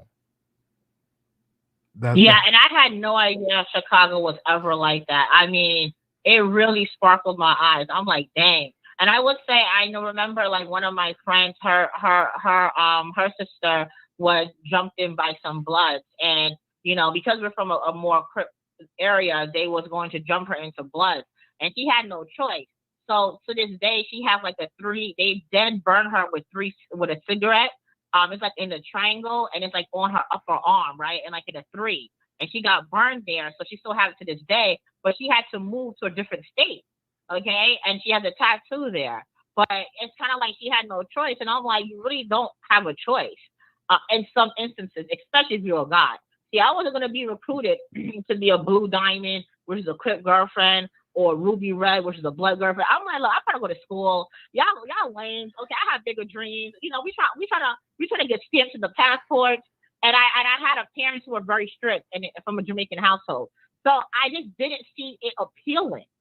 Like, I just can't believe I used to have, like, when you're younger, you want to talk to the guys who were popular and they were Crips. And I'm like, that wasn't my thing because they had nowhere to go. I might admire you, right? But then I'm like, bro, like, y'all just sit on the corner, not even doing nothing. It's not like you El Chapo. You're not selling bricks. You're not no distro. You out there nickel and diamond? That's corny. That's cheesy. And then it's not like you're leaving. You're doing it to leave. You're doing it to stay there. There's no progress. You see, I respect you more if you're sacrificing your life for your block, the drugs for your block, to then make the money to leave and make a better life, but not to go back in the same situation. Then you're hustling backwards. You're hustling backwards. Right. I get it. I really, really get it, man. When I go back in the city, well, typically I don't really go to the city because like most of my loved ones don't even stand. They moving out of the city.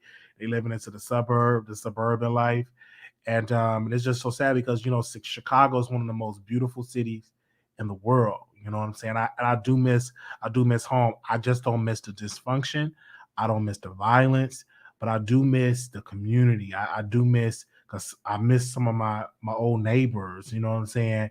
That been living there for 40, 50 some years. You know what I'm saying? I miss that. I miss the block parties. I miss the, you know what I'm saying? I remember I used to do like yard sales and sell like Doritos and hot dog stands. I used to do all of that, to make money. I was a hustler, but I wasn't hustling into drugs. I'll be hustling to a nursing home. I'm sorry, hustling into like yard sales, selling TVs. You know what I'm saying? Selling like clothes. That my grandmother we would get from the thrift store. We would sell it. So I was like hustling in that regard, you know. But when they talk about hustling in the streets, so much, no, I never did it. But I was around it. It was very prevalent, and some of my own family members, they got involved in the street code. Like they got involved in it because it was just there, and it was rough. It was like really rough that they got involved in all that stuff. Yeah. But I think that, drinking the fire hydrant water and blocking off the street and stuff. But I just want to thank you so much, Wiley. I know, one, shout out to the chat for keeping us entertained as well. I'm glad you were able, but Wiley, can you I don't know if you told us this before I get off. Will you really let us know, how were you able to approach the pastor and what was that about? I know you talked about you going, but was it hey, did the pastor know that he was gay? Was he trying to hide it? Can you let us know, how did you find out that the pastor was into men? How do you as a man pick those signs out? Well, for me, I just know, for the first, I just know, you know what I'm saying? You get the vibe from social media, you know what I'm saying? You just know, I can just tell by your mutual friends, if you got nothing but just gay, you got a lot of gay people as your mutual friend, that's like a warning sign, you know what I'm saying? I found out the first guy that I was intimate with, that, you know what I'm saying, because I was a bottom at that time, he was in the military, and I just found him through Facebook. And when he got back home, I didn't know he was a real person. He was just attractive. He had, you know what I'm saying, got the 6 packs of blah, blah, blah, blah, blah. And he had picked me up from choir rehearsal. And yeah, we did some things. So I just knew, and he introduced me, because the guy that the pastor, that was the boy that picked me up, that was his gay father, and because in the gay world, you got gay fathers and all of that. That was his gay father. Now, I didn't know that terminology. I'm like, yo, daddy, I don't want to be dealing with your daddy, that old man. I thought that was his biological daddy, but no, that was his gay father, stuff like that. So that's how I got introduced to that. I was introduced to it. And and then I got some more stories and stuff like that. Maybe one day I get into, but yeah, man, in my 20s, man, I was a firecracker. So basically, he ever came out? Did the pastor ever say? Did he ever admit that he was gay? His wife. No. His I believe from rumors, they said the wife knew about that. That was on the side, and she just chose not to leave. When she's had her career, she would go to different churches and sing, because her career was kind of tied to the pastor, because she would go to these different churches and sing, you know what I'm saying, perform. So they said she knew about him, because you had to know. The man was feminine, unless you just under a rock, you know what I mean? And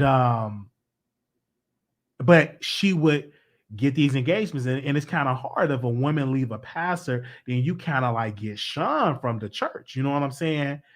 Sometimes they take the pastor side versus the woman side.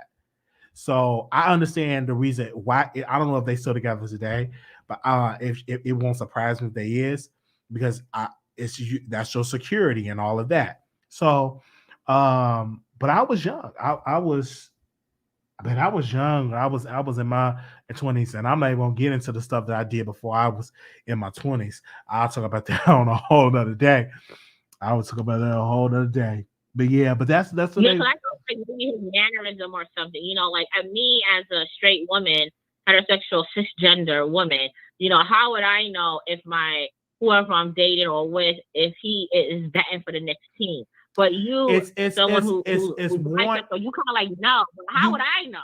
Was his mannerism a little bit saucy? Yeah, it's mannerism. I can see it through. I can see it through the mannerism, the conversation. I just knew. It's kind of hard to describe. You just know. Oh my gosh, it was a book.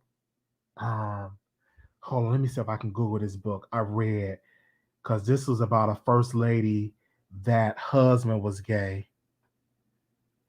I'm married to a gay pastor. Let me see if that's the name of the book. A pastor book. Let me see if that's the book. Man, that is a good book, Dad. Is that it? No. Damn, I got it. That book is somewhere in this house. But this black woman, she was married to her husband, and her husband contracted HIV. But before that, he had gave her a disease, something that she caught. She caught STI from him. And she was wondering, like, how did she can get this? Like, what's going on? And he tried to make it seem like she the one that gave it to him. And she wrote a book. I don't know if it was like I'm married to a gay pastor, my gay pastor, or something like that. I gotta find that book. It's around here somewhere. That I don't know if I got it at my grandmother's house in Chicago, but it was a book that I read years ago. And this is a true story. And she wrote a book about that experience. And she talked about the warning signs that she just pushed under the rug. She didn't want to pay attention. And then in the past, he eventually came out of the closet, and he married the musician. No, I'm sorry. He married the choir director. I think he married the choir director or the musician. And I could my gay pastor I just can't think of the name of the book. And I'm on Amazon. Okay, there's a book that I read by Carl Weber. It's called "He Is the Man," and it does have something like that at the very end. It was very enticing. So, did you get hush money from the pastor? Were you at least getting paid? No, I wasn't getting paid, and it's not like no mega church or nothing like that. You know, like a medium, like it's like a small storefront church that it was for the, but yeah, it was like no big like TD Jakes level, like no mega. I gotta get that book, man. I'm gonna find it. I'm gonna find it. I think I left it at my grandmother's house, but it's somewhere around it. And it was a book because I wanted to interview her, and she said, I got a book out, and somebody said, you need to get that book, Wiley. And I got the book and I read it, and it was an amazing story. It was an amazing story. So I suggest women read a lot of those books about down low men, married to down low men, because you will see the signs. And once you get educated, stuff that you didn't even think that you know, but once you start reading them books and reading that material, doing your research, you will start seeing some stuff. Yeah, there was a show I saw it on Facebook where this man and this woman and his wife was in the bathroom taking a shower, and as she was soaking up or taking a shower, a condom slipped out of his bottom. And she was like, "What the hell is this?" And I'm like, "What is going on?" Right? But yeah. So I mean, these things happen all the time. So I guess, Bob, before I get off, do you believe, after you're married for a while, like let's say 5 or something years or things of that nature, sometimes things are not sweet the way it should be. Do you think the spouse, men or women, should start just to make sure, like a checkup, hire a private investigator to make sure that their spouse is doing what they said they're doing as a checkup? If you want to do that, you should. I would think for the main thing is like a health checkup to make sure you're good. I don't know if you were to get a private detective and all of that. You know what I'm saying? If you got the money, if you want to do that, you'll do that. I would say communication, because you wouldn't have to go through that if you just communicate. You know what I'm saying? I always tell brothers that for the ones that live in double lives, I tell brothers, like, listen, do you really want to go through this heartache? Because what's going to happen is, especially for the women that don't know, when you're getting, and typically DL men, they go out the women that, so beautiful, they got something going on. They could be like a good beard. That's a new word that I use to shield them. And I had a friend, he did that to a woman, and wasn't really into him. Wasn't into this woman. He's into men. He's on a down low. He married her, and he couldn't get aroused with her. If y'all know what I'm saying, he just couldn't, and she couldn't understand it. She thought it was her. She thought it was something that she wasn't doing, but she just married a man that wasn't into her, that was into men, and that's sad, because now he got another woman, got her pregnant, and they got a child together, and like you just destroyed one woman, and now she got to pick up the pieces to rebuild her life, because instead of you being honest with her and saying, hey, I have these tendencies, I like men, and before we walk down the aisle, are you okay with that? That's why when I talk to women, I always talk to women and I tell them my story. I'm not going to lie and say I'm straight, because that's not true. I have to tell you that I have been with men and I'm attracted to men. Are you cool with that? And if they're cool with it, great. If they're not, that's fine. But I refuse to just pretend to be something that I'm not. It was one particular woman, I'm not going to say her name, that name almost slipped out because y'all will Facebook her. But it was a woman that I had a crush on that I was working with in Chicago, had a crush on. Oh man, she was beautiful. She would come to my church. She really, really liked me. She really was into me. Because when I invited you to the church and she came, I was shocked. I'm like, whoa, she came to my church, came to the visiting church. Like usually somebody comes to church that we visit, and she said, where you at? I'm like, I'm at church. We at a visiting church. What's the address? She came looking, short, just beautiful. Like I was shocked, and people were shocked that I was able to pull a woman like that, because I got game. Because I'm great with women. And my uncle, he was like, what I'm saying, what you about to do, Marquise? Because she really, really likes you. Are you willing to do this with her? And I kind of pushed her away because I knew I couldn't be faithful to her, because I was still doing my thing. And that's when I was in my 20s. But she was like, whoa, like every time I just try to look at her picture, I never reached out to her and stuff like that. But man, like she was like, I love that one, but I could not give her what she wanted to be committed to her own. I wasn't in that mind frame, but she liked me. She came to me. I remember she came to other church.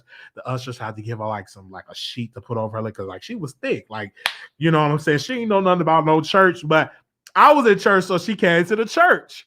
You know what I'm saying? And yeah, man, like that was something. So then, in your opinion, Wally, which one feels better? The inside vagina or the inside of the back door? Like which one is like much better for you as a bisexual man? Because I always wonder. I mean, I don't have one, but for me, which one is a better feel? Like wetness, tightness, structure. Which one will get you there? For me, both can. It depends. I've been with some guys that it was terrible. Like it went. I've been with some women that it's just been incredible. It all depends on the partner. For me, I love it when so like how we vibing and we talking. I love being on the phone and we communicating versus we just hitting it off. And back to the sister that I brought up, we used to talk. We used to communicate. We used to when I would go on break, she would make sure she go on break. She would make sure, you know what I mean? The communication was there, and she was falling for that. And that's one thing that women love, when a man communicate, when a man can make you laugh. Women love that. That's a good characteristic. If you can make a woman laugh, if you can have an amazing conversation, if you can remember something about that she said, women love that. That's good qualities. Like if you're a man that always forget women. The question though, Wally, which one you like? Do you like the back door? For me. I had good experience with women. I had good. I really can't even put, because I never had that thought like which one was better. Like I never had that thought like which one was better. I don't put one over the other. I know what I like, because I had bad experiences with some guys. I had good experiences with some guys. With women, I have good experience with women. One particular woman, I thought she said she was pregnant and she wasn't, and that kind of like scared me for women for a long time, because women can get pregnant. But I will tell you this. I will tell you this though. I can't be committed in a marriage with a man. That to me, and if you would have had that conversation, who would you like to be married to? I can't see myself marrying a man. I just okay, can't but see does your wife, if you marry a woman, I can't see myself marrying a man. You prefer to be with a woman, would your wife have to be able to do anal as well? Like, do they have to enjoy that? No. Like, would you miss that? Or would the vagina be sufficient enough? It would be sufficient if the foundation is good. I'm good with it. You know what I'm saying? she don't have to do anything if she's not into those stuff like that. Now, if she into that, that's all. That's like a plus. You know what I'm saying? And if you be patient with your woman long enough, some women will try some things for their man. So I'm just I've had a friend, his wife. When he first got with her, we talked, man. She was just doula missionary. She didn't know anything about like oral. He had to teach her all of that. So now she do oral, she do all that. But when he first got with her, she was all like missionary. That's all she knew how to do. She wasn't really, he had to introduce her into like other stuff. And now she do all of that. So I think like it's all about communication. It's all about communication. I feel you. So that means you will want your wife to peg you, or no? Oh no, like, not peg. Oh, put something in me. Oh no, that no.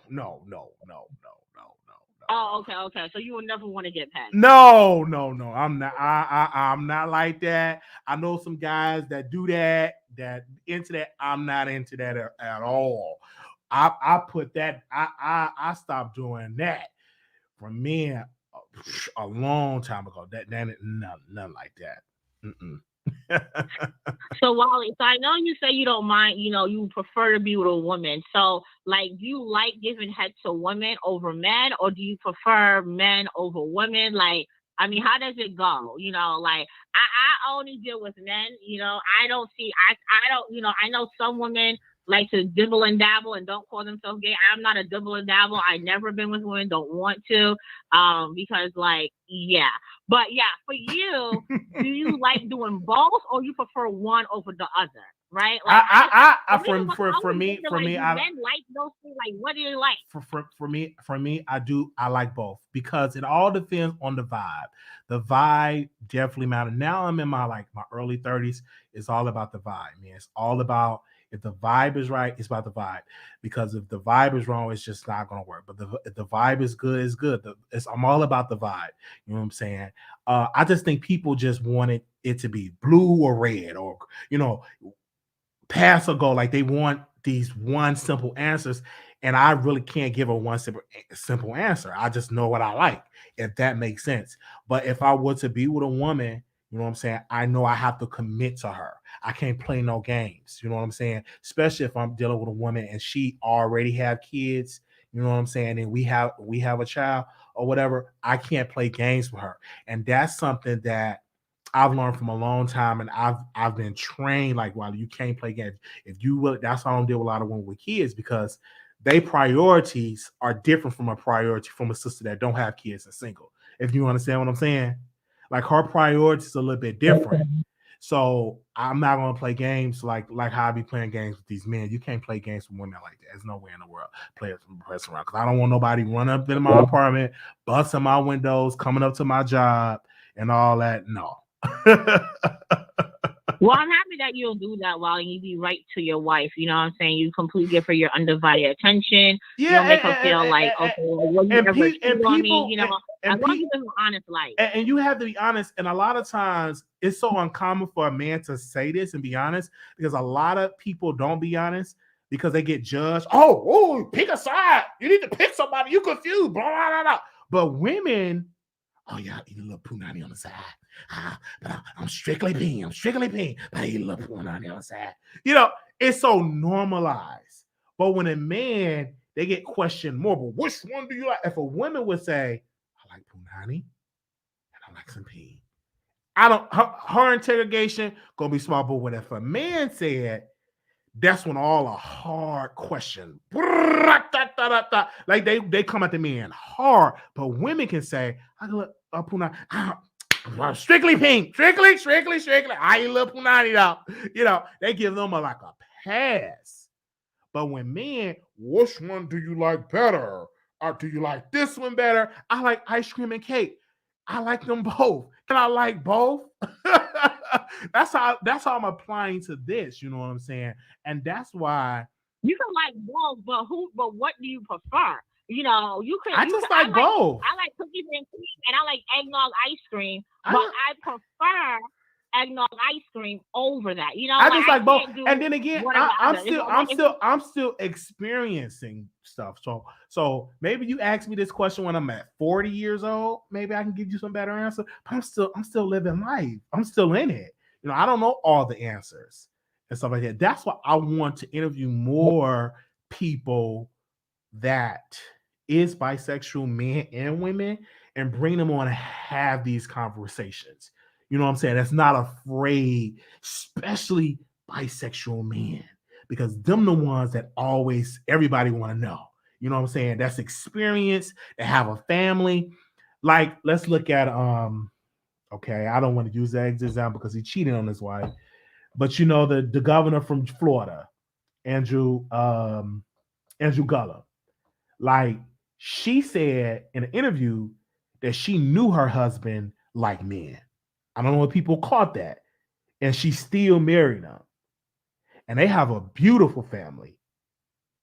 Andrew Gullo. You remember the governor from Florida. If you don't remember what happened. Yeah, the one that's a good-looking dude, and he was found with the drugs and stuff. And this room and stuff like that. He just messed up. And I guess that picture kind of like pushed, I think, a little bit, make people look at bisexual men. Oh, y'all gonna be like Andrew Gullo. Y'all gonna do Andrew Gullo because you know what I'm saying? Because he was a public figure, he was a politician, and the man just effed up. You know what I'm saying? They bypassed him. The man had depression, got into alcohol. He lost a governor's race. He was real close to winning. They bypassed all the little trauma and stuff like that, and really got into that. See, he needs to pick a side. And what about that woman? She's so crazy. She needs to leave him and get a real man that like women only. You know, it was just when. And then a woman, she was like, I knew I love my husband. I knew who he was before I married him. So, you know, you have it on that. But I'm just glad to have I'm really glad to have these conversations, because my goal is to be honest, and you know, that's, I can't wait to get like quote unquote a girlfriend or any relationship or something like that, and kind of like spoon feed it to my platform. I typically don't like I don't bring the woman on that I talk to in Chicago on my platform. She asks, do you want me to come on your show? I don't do it, because I understand the judgment that people will give her. We're talking, well, why are you dealing with him? Get you a man that like women only. But she a woman that go both ways, but she can get a pass because she a woman. You know what I'm saying? So that's why I don't bring like women that and it's another chick I could let me I'm not gonna go. I appreciate that, Wiley. You know what I'm saying? I appreciate you protecting her, because there are a couple of judgments. Because it would be strong judgment, and I don't think she's built to take a show, because this is an international show, and once you come out there, you get bombarded with so many callers and you know, and everybody's not built for that. You know, everybody's not built to do a show. Yeah, I agree. You know, I guess, you know, before I get off the phone, Wiley, to you. Okay, well, I asked a lot of these questions because I know when I did, I tend to like to educate myself on the LGBTQAI, because, you know, when you're dealing with health, you have to like know how to speak to them and to know. And trust me, when I talk to patients, I ask them a lot of questions, because you got to know, you got to get the answer. Okay. So I'm very comfortable talking about this. This is like right up my alley. And plus, like, there's a lot of judgment when it comes to bisexual men and women. They feel like within your community, they're not loyal to one or the other. So there's a lot of things that happen with depression and anxiety. There's a lot of health issues that they deal with. But my question to you, Wiley, and the reason why I'm asking this question to you is because I took a little head giving class, fellatio class. You know, the lady who taught you how to do the grapefruit technique? You know, like, I went to her class a couple of years ago, because she's from Chicago, whatever, and her class is like super awesome. And she was, you know, teaching us techniques and stuff. To you, who gives head better for you? Do you think women give head better, or do men give better when you are getting pleased? Like, who do you think is a better head giver? I had some women that was amazing in head, and I had some, because at one point it was hard for me to get a good man to make me please me in head, because I'm like, it was some terrible people. But then one day I had a great experience. It all depends. I have some women that have done amazing, great job. I have some men that have done amazing, great job. I think that people would think like men automatically does a better job. I've been with some men that done terrible jobs. Even myself, when I try to do it, I've done terrible jobs. I've used too much teeth and stuff like. And I'm still not a quote unquote pro because I just don't like to do it. Only thing I like to put in my mouth is eat food and all that. But I got, and I'm trying not to say names. I'm like picture the person I did this to, and they got their name and stuff like that. But yeah, but it's like some cases the women, and some cases the men. I don't put one over the other. I don't, because I've had some amazing. And I'm from the South Side. It's a lot of South Side women that know how to go down. I'm being respectful. That know how to do. That know how to do it. That's what they do for a career. Let me see. Fair enough. And I'm just gonna okay, that's all I wanted to know. I mean, when people say, why do you need a class? First of all, when you're in a relationship with your husband and your wife, one thing you have to know that sex and intimacy is an art. The sex world is very vast, from Kama Sutra to Tantric to New Room massage to even doing shibari, which is Japanese bondage technique or whatever, right? And you learning different techniques. If you're with someone for a long time, you're gonna get bored of doing the same thing. Everyone should be well educated on how sexual education goes. This is why we have so many older adults who don't know how to put on a condom, who don't know there's a finger condom, and they out here just ignorant. If you want to take a class just to learn, why not do it? It's for fun. It's for fun. Education is good. I always tell women, if I'm not doing a great job to satisfy you, please let me know and educate me, because I want to be educated. Exactly. If you trash, and you know what? Improvement. Because I used to be trash for men. You know what I'm saying? Let's be clear. I didn't know how to. I used to wear condoms that was real tight, and I had to get condoms that was comfortable for me. You know what I'm saying? That was choking my chicken up. They were like, "No, you need a bigger size," and I didn't know. You know what I'm saying? And I had to learn stuff like that. And then you may give with somebody say it's still whack. So it's all about experience, and that's why you get somebody that's compatible. And I would always suggest get a partner that y'all are willing to learn together. You know what I'm saying? And it's not that hard, but especially for women, because women, y'all trick, like y'all can fake it. Some women do fake it. Don't fake with Brother Wiley. Tell me the truth. I'm not hitting it right. Exactly. Let him know your B spot. Let him know your A spot. Let him know like different things. Because a lot of women don't, they don't climax through penetration. Right. So let them know. Teach me how. Teach me. Right. Let me know. Like don't fake it, and then you got to tell your girlfriend, "Oh, he was whack." Let me know, especially if we cool. Now, if it's a one night stand, I understand if you don't feel like teaching. You just want to get down there and leave it. But if we cool and we have a relationship, and I'm not compatible to your standard, teach me. And some women have taught their men to become pros, and they leave them and test out their skill with other women. So that's a whole other conversation. I got another call in here. Hold on. If somebody wants to call. Yeah, okay. Well, it was nice talking to you. I think it's Pull Up with Lonely Bands. I think she want to talk to you. Well, thank you so much, Wally. Have a great night. All right, thank you. Okay. 0564. Hi, Wiley. Hey. How are you? I'm wonderful. How are you doing? Good. So, first of all, let me ask you, are you comfortable talking about the things that you guys were just talking about? I saw in the comments someone asked that question. No, I was comfortable. I'm done with the talk. I didn't think it was going to get this deep, but the talk about that, I'm just glad that we having a conversation, because it's a lot of men that like both. They exist. They out here. And the reason why you don't see them out here doing interviews like they supposed to and doing platforms and podcasts is because they're going to get judged the most. And so a lot of people don't say nothing. They just deal with both. And some don't even tell the women and say, "Hey, I like men too," because they don't want to be judged. But if women would actually sit down and listen and don't judge them and let them talk and stuff like that, y'all have a conversation, then you'll have a lot more men come out, quote unquote, out of the closet, if that makes sense. If I'm making sense right now. No, it makes a lot of sense. Let's say I'm from Houston, Texas. I've been living in Minneapolis for 4 years, so I understand the South. Happy to be on live with you. First time I've been on your show, but first time on live. But just like there's men that like both, there's women that like both too. And I thought it was a curious question when she asked, one of the callers or comments asked, like, I want to know before I proceed with the conversation, are you a giver or a taker? Hopefully, I'm a giver. I am not about. I am not. Them taking days are over. I try. Listen, it's very painful to be. I know people say, "Oh, they pay." It was painful. I'm speaking from my experience. I just couldn't do it, and there's some pros out here that can take it or whatever. It's just that wasn't the ministry for me. I've tried it. I experienced it. I will tell you, in my early 20s, I did experience it, but I'm like, not for me at all. And I found out through experience that it's better to give than to receive it. And I said, I'm just gonna stay with the giving part. And that's Go ahead, sister. And no judge here, because I'm a female that likes women and men. But at the end of the day, I can never be with a man that wants it given to him, because that's something I can't give you.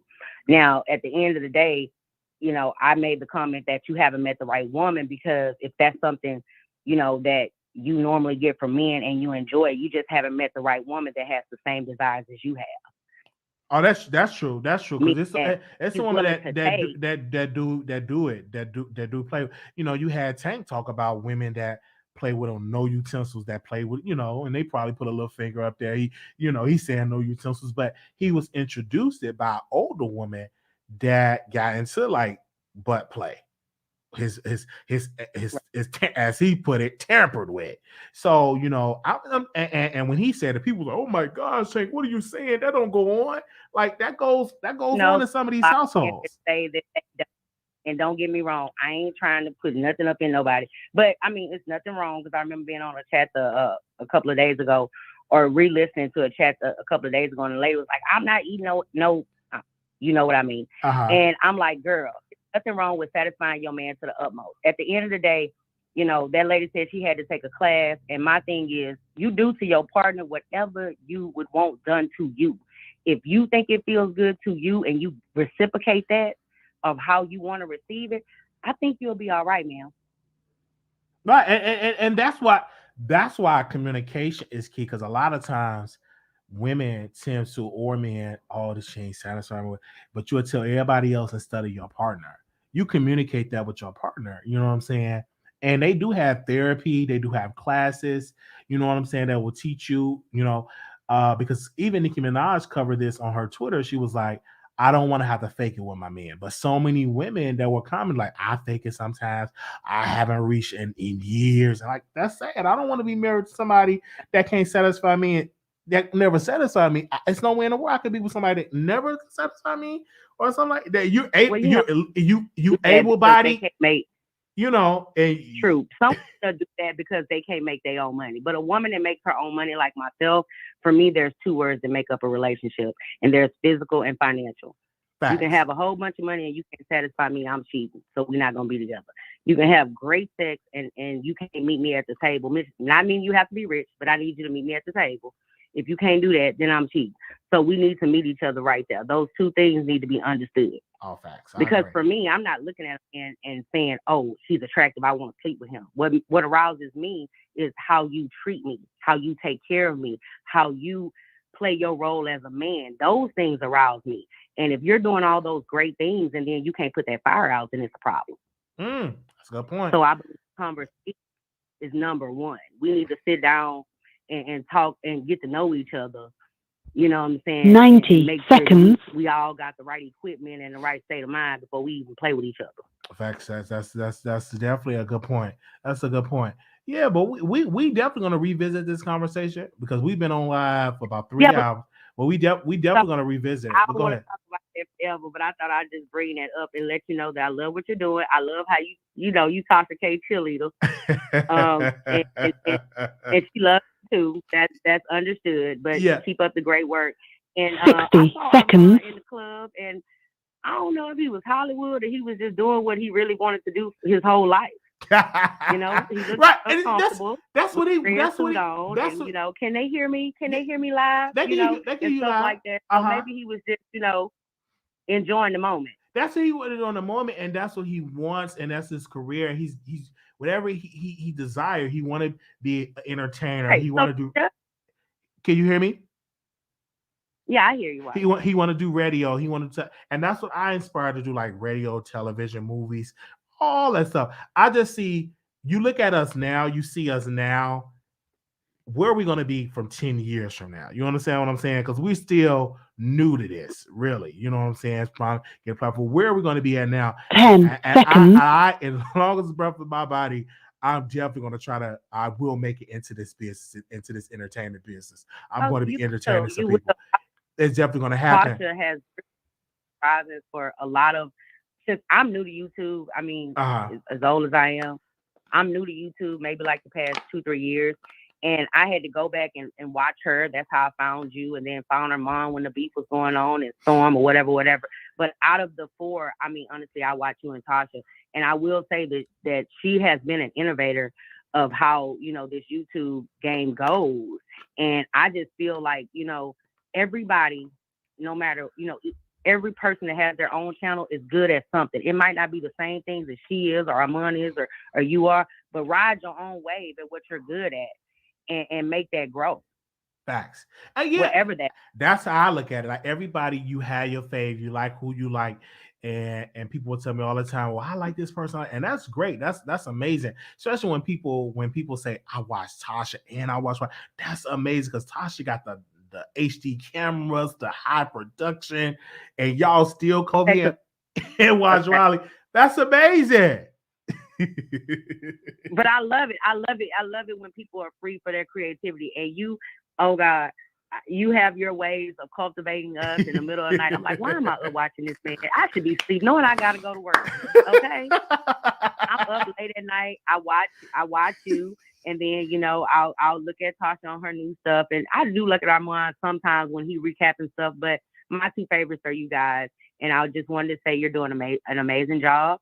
I love the variety of the conversation. It's inspiring, and you have viewers from everywhere and every different angle, and you're open to any conversation. You don't push it away, and that's awesome. Thank you. I just thought I'd call and say that. That's all I wanted to say. Oh, thank you so very much. And okay. All right, thank you. Love you. Okay. Well, thank you. Okay, y'all. Now we've been on for 3 hours. Do we got any producers in the chat? Do we got any thumbs up? Let me see where the thumbs up at. Y'all should definitely be thumbing up this video. We only got 141 likes. Is that what we doing here? I should have paused if I was giving all this tea. 141 likes. Is that what we doing here? Can y'all like the video, please? Please, can you like it? We've been on for 3 hours. And I'm here for it. And that's what we just talk and stuff like that. We just talk. We just talking for 3 hours. We the phone lines is closed, y'all. Y'all had called in. Talk about call in. Baby, I'm about to go ahead and take me a hot shower. I'm about to put this heat on because it's kind of chilly in here. That's the best time when you need a relationship and a boo. Man, that's like the best time. Like, that's when I'm trying to go back to Chicago. I'm gonna meet Chicago Bay, even though I'm saying she had a little situation. I just want to cuddle, you know what I'm saying? Just cuddle and talk. Just cuddle and talk. And I haven't even gave up all my tea yet. But I'm just cuddle and talk. Like, this is some good cuddling weather. You know what I'm saying? Like, that's like when you talk about like relationships. Yeah, that just cuddle and talk. You know what I'm saying? So that's when it get like cold and like and it get like it's kind of like chilly right now in Dallas, and I'll just be like, man, there's some good cuddling weather. Yeah, but still single. They said we can cuddle while. There's some good cuddling weather. I don't know. We was on for 3 hours, y'all. We was on for 3 hours. All of my moderators are asleep. There ain't no women out there in Oak Cliff. I'm not in Oak Cliff. Nothing against Oak Cliff, because I had a caller. She was so offended because she thought I said something negative towards Oak Cliff. I don't have nothing against Oak Cliff. If I had to live in Oak Cliff, I would have to live in Oak Cliff. You know what I'm saying? But I told the people, I was telling people here in Dallas, they said, why don't you move to Oak Cliff? The rent is cheaper. I said, I feel like it's not wise enough for me to move from the hood, from Chicago, and move to another hood in Dallas. That to me don't make sense. If I'm going to be in a hood, I'd rather be in a hood from an area I know with Chicago than versus me being in a hood in Dallas. I'm just being real. I'm not trying to come against Oak Cliff. If I'm going to be in the hood, then I can just go ahead on and give me a Greyhound ticket back to Chicago and give me an apartment in a hood in Chicago, a hood that I know. Because I don't even know how to get to Oak. Do I know how to get to Oak Cliff? I think I had a job at Oak Cliff. Did I have a nursing home job out there in Oak Cliff? Yeah, I had a nursing home job out there at Oak Cliff. Yeah, I had a nursing home job out there in Oak Cliff. So I'm not the next. I do want to move to Frisco, and I want to give me a house built from the ground up, like Frisco, Plano, them the type of areas you will see me in. You know what I'm saying? That's like my goal. I'm trying to get my credit right so I can build me a house from the ground up and stuff like that. But you're not gonna see me. You're not gonna see Wiley, because I had a roommate. He would go to I'm going to what was that restaurant? Let me see if he up. He probably sleep. Let me see. What restaurant did he say? What restaurant?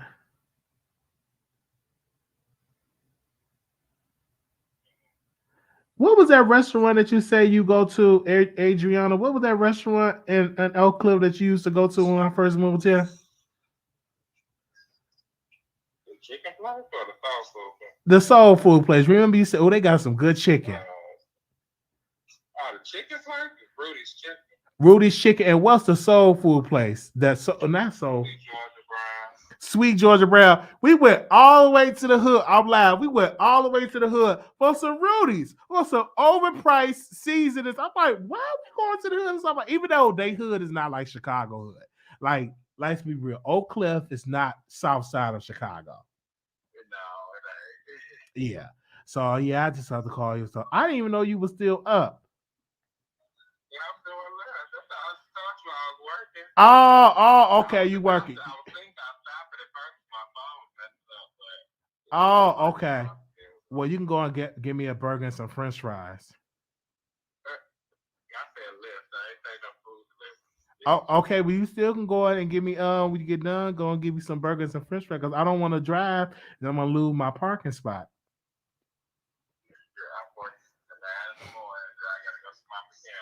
Okay. All right. I'll talk to you later, then. Okay. All right. Bye-bye. So, but yeah, he had me going all the way. I'm like, where are we going? We going to Sweet Georgia Brown. I don't want to go to no Rudy, that salty chicken. I said, what?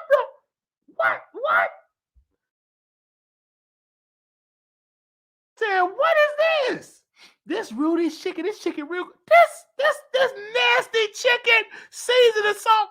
Man, when I tell you, I don't want to embarrass the lady. The lady was kind of pissed off that I was talking about that chicken so bad. I said, this disgusting stuff. This ain't Chicago. And I guess she looked at me, take your ass back to Chicago. Like, she was so pissed.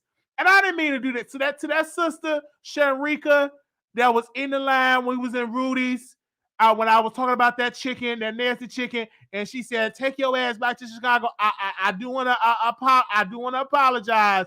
I didn't mean to talk about that chicken like that, because she was offended. But it was disgusting. I couldn't get. It was disgusting, and you can't tell them people that ain't no good chicken, man.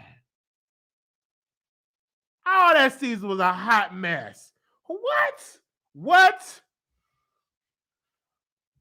We drove. I couldn't believe we drove all the way from where we at to the Oak Cliff for some Rudy's chicken.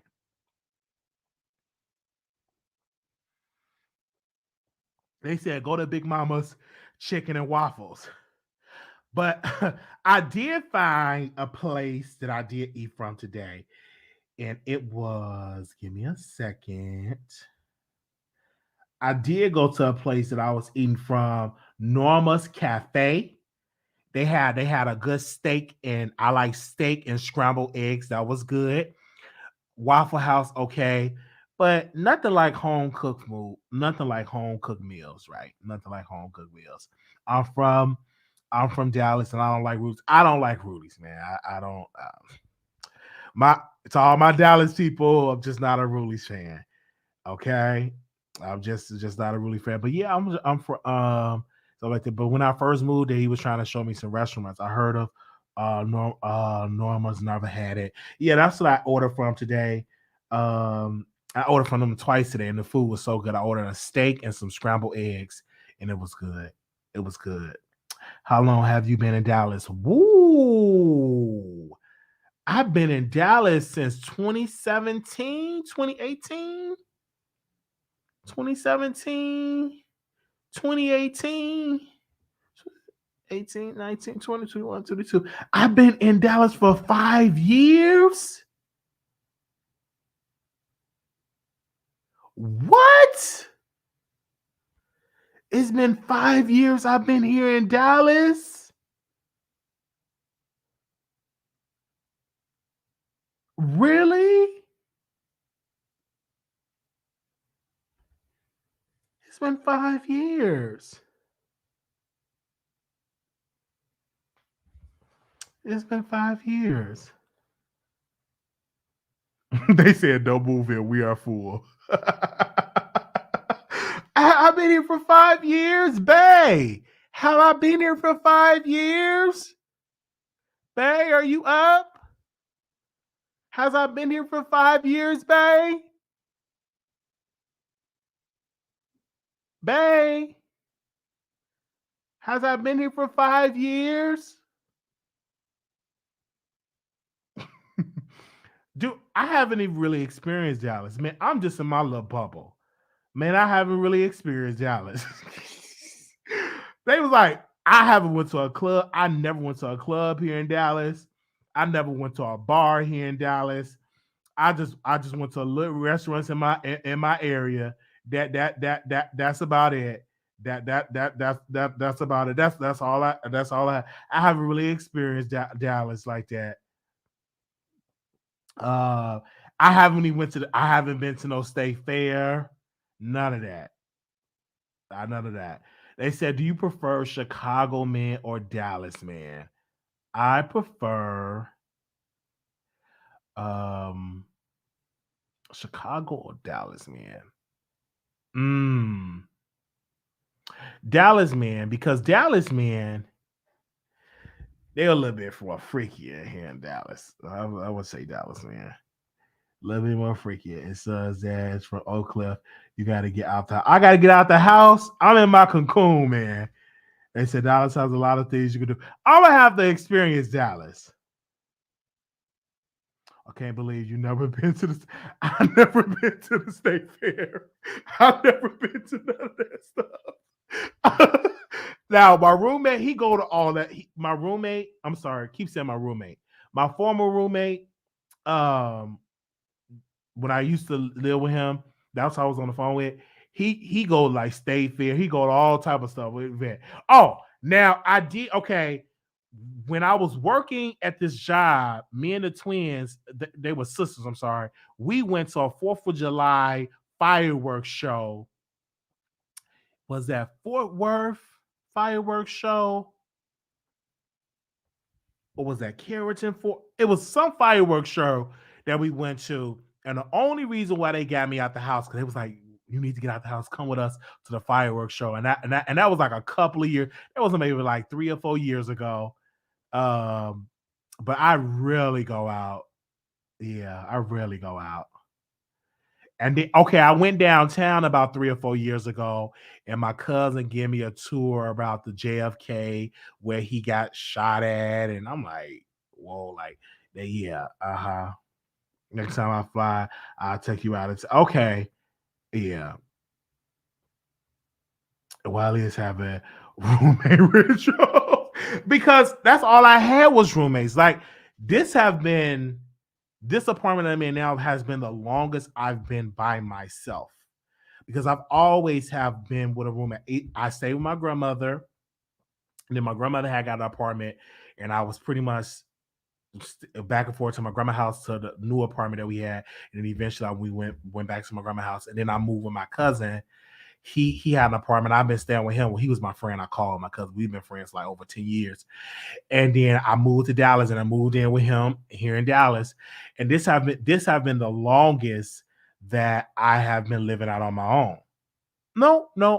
This about the second time because I lived over a year in Chicago, had my own place, and stuff like that. But I've always had roommates. Really. They said, man, the fare is amazing. We spend like $300 to $500 when we go. Okay, I'm gonna go. When is the state fair? I'm not getting no more roommates. Do you miss roommates? I prefer living alone because if I got snacks, I know my snacks are still there. I know my juice is still there. I know how many toilet tissue rolls I have. I know my Kleenex is still there. I know my deodorant is still there. I know my body wash is still there and all that. Somebody said, don't get no more roommates. Yeah, true. So do you prefer to be dominant or submissive? And dominant. Yeah, dominant. Most definitely dominant. It starts in September, usually ends before Halloween. Okay, we definitely got to go. They said, wow, you ain't take your meds. I haven't taken my meds yet. No, I take it at bedtime. I'm not at bedtime yet. I'm live. Because if I would have taken it now, I'd have been sleepy. I'd have been sleepy. I'm going to take it once I get done with the live, but I'm talking with y'all.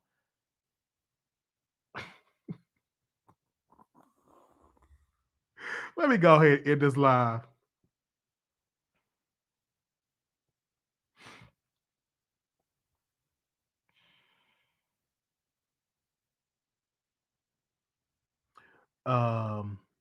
Do you get bored sometimes living on? Well, I don't get bored. And let me tell you why, because I have YouTube, so I'm saying I have YouTube, I can go live, or I can go on Twitter, or I can go on Stationhead, or I can read me a book. When I'm watching social media, I'll be like, damn, I wish I had somebody to boot up with, you know what I'm saying? But typically I just do YouTube. Yeah, I just get on YouTube and go live, speak to y'all for about 3 hours and stuff like that. I do get homesick. I get really sad that I want to see my family. Like I was looking at flights today, and I really wanted to go home. So I'm looking at flights to go home because I do miss home. I miss my family. I miss my grandmother. She's in her 80s, and I miss home. So, yeah, I miss home. Wiley, don't be that bored because he don't go. Wiley, don't be that bored because he don't go live Well, if you don't see me live, I'm telling the truth, I be asleep. Like, because of the fact that I don't have like a regular sleeping schedule. So I take my pill, and the pills be so freaking strong that it dwindles to like the next day and the next day.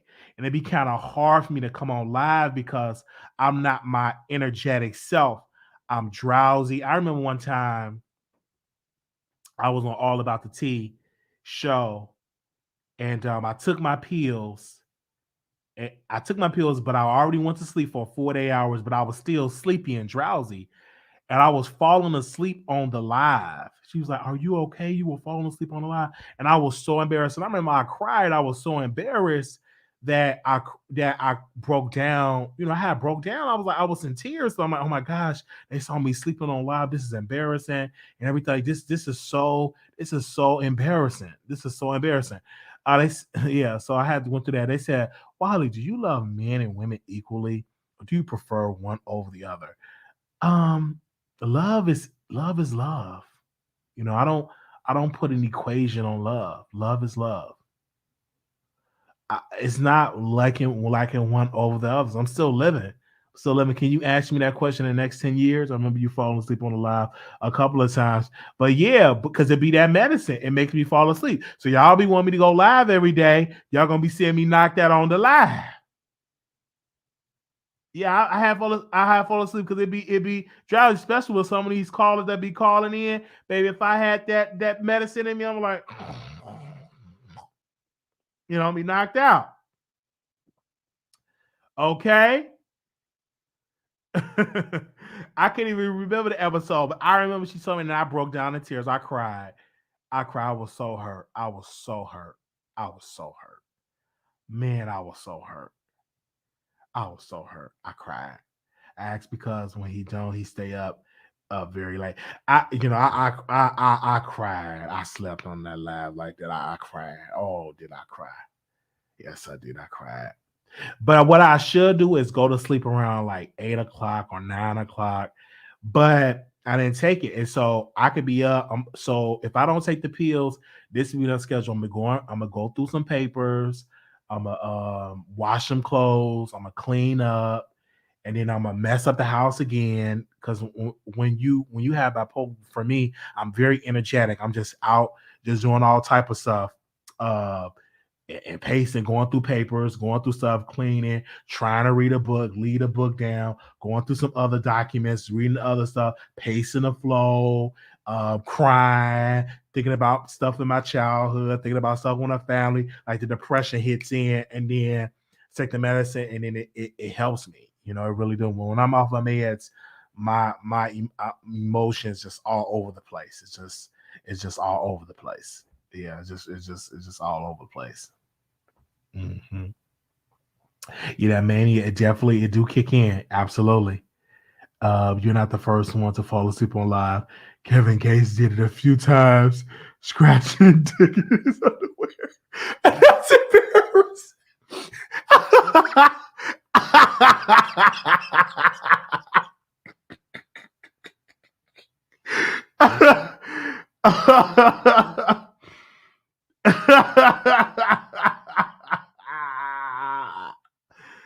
Oh man, I said scratching the nigga in his underwear. Child, I had never seen that. So I have the stem player. So I can't play it because of copyright, but I do have the stem player. I only 2 songs on here. I'm trying to download the entire album, so I don't know if it's songs on here that I need to delete. So yeah, I have the stem player right here. RuPaul, yeah, he cries. He's a strong one, yeah.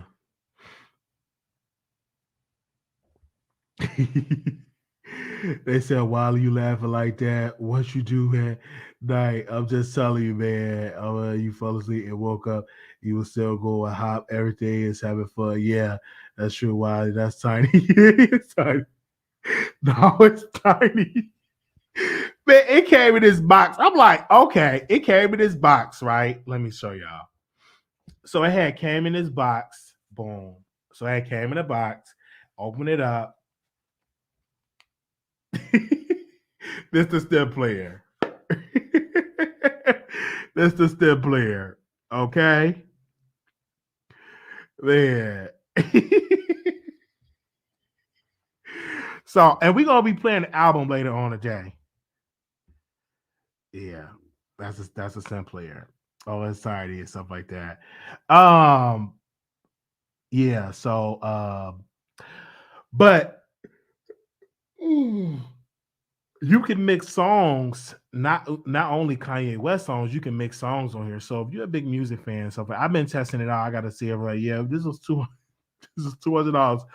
But y'all paid for it. Y'all donated y'all money, and so we said we was gonna get the STEM player. Oh, I'm gonna make an announcement for the listening party. I'm gonna make an announcement. He said, I'm gonna make an announcement. I'm gonna make an announcement. I'm gonna definitely make an announcement for it. Mm-hmm.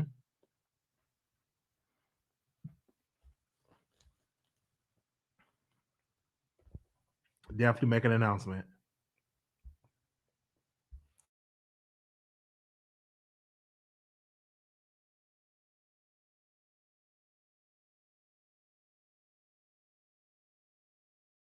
They said they're on a tight. They said not fully Wiley. They're on a tight budget. Okay, Wiley, all your mods sleep. The mods are sleeping. They'll be up watching the replay. But we want to thank all my mods and stuff like that. When you bring in Shaquisha on, I gotta bring that character back. I definitely gotta bring that character back. Not fully Wiley. They're on a tight budget. What? Okay. Oh, the mods are up. They are up. Oh man.